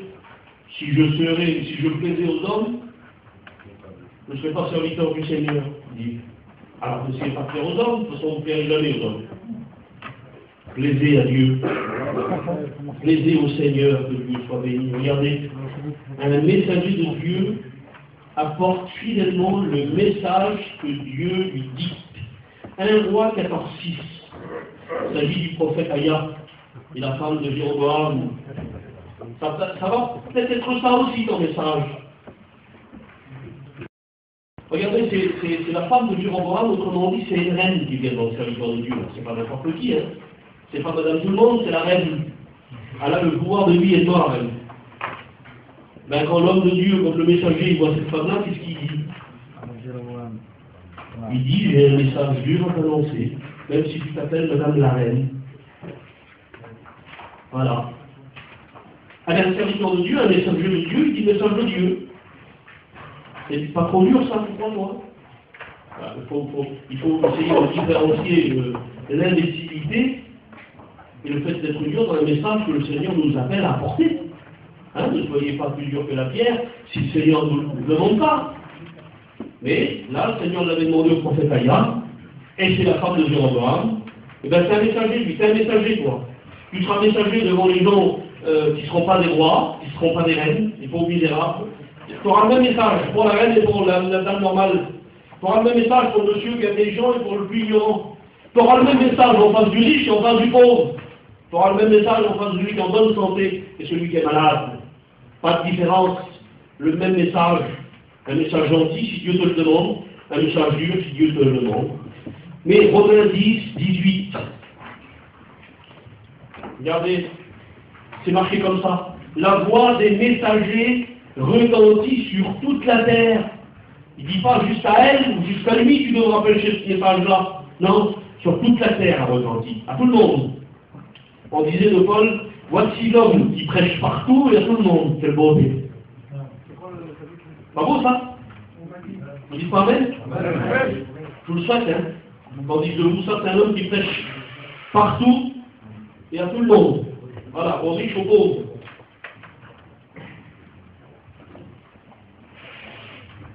Que votre voix retentisse pour dire ce que Dieu a dit, hein. Pas vos messages à vous. Hein.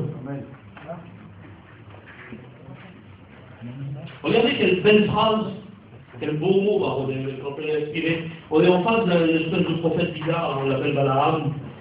C'est Nombre 22, 38. Regardez ce qu'il dit. C'est pas Isaïe, ce copain-là. Hein. C'est pas Ézéchiel, hein. C'est Balaam.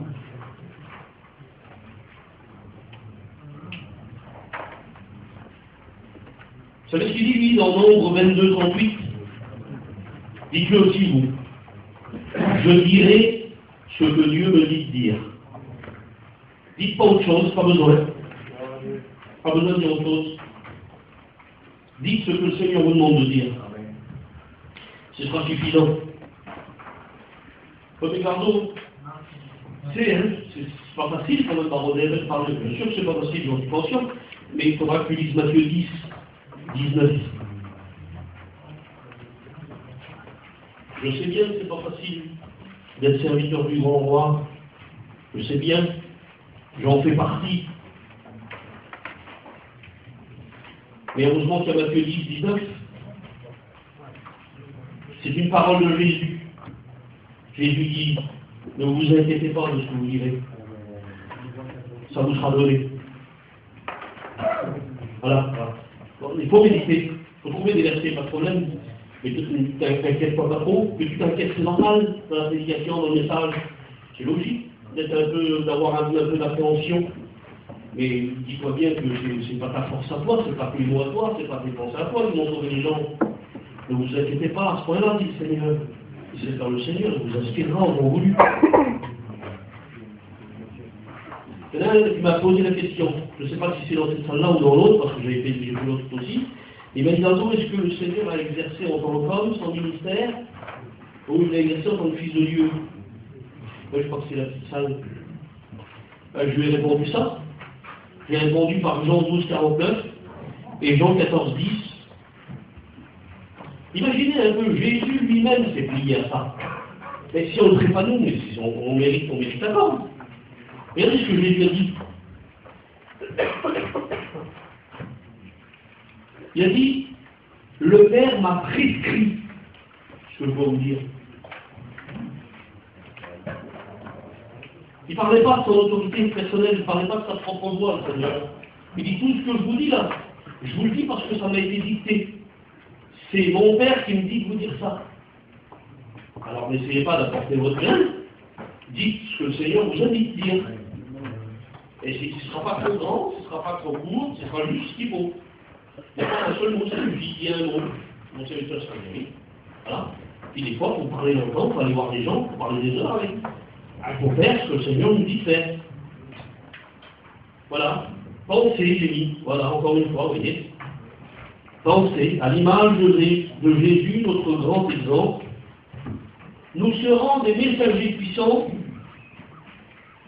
si notre message vient de Dieu, bien sûr.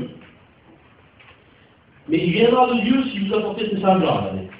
C'est un message. Pas besoin qu'une femme m'a dise, mon frère, le Seigneur m'a montré. Hein. Pas besoin. Pas besoin non plus que tu fasses un rêve. Pas besoin qu'un ange vienne te parler. Tu es un messager de Dieu si ton message c'est ça. On va le mettre.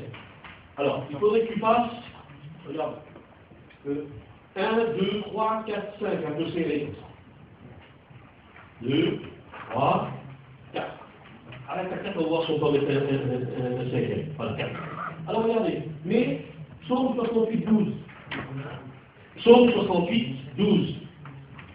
Ton message, tu seras un messager de Dieu si ton message, c'est ça.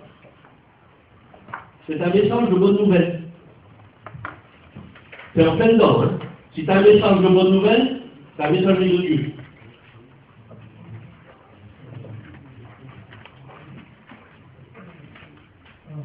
En 2, tu mets Proverbe 13, 17.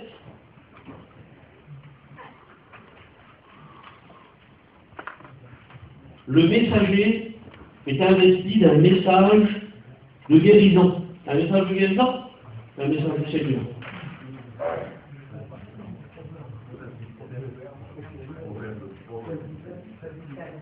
C'est quoi? Proverbe 13, 17. Messager de guérison. Voilà. Ésaïe 33, 7.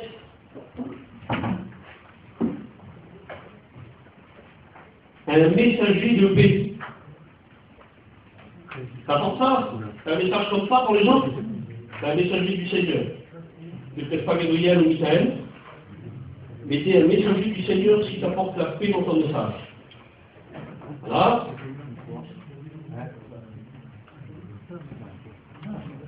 On a combien là? 3.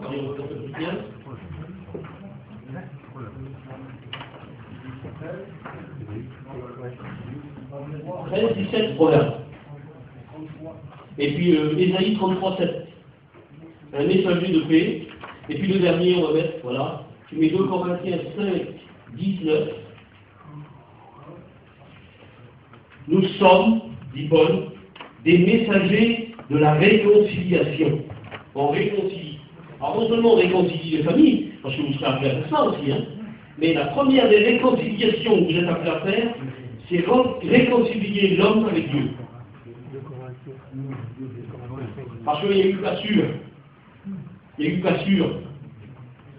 Et Dieu nous a établi messagers pour réconcilier. Amen.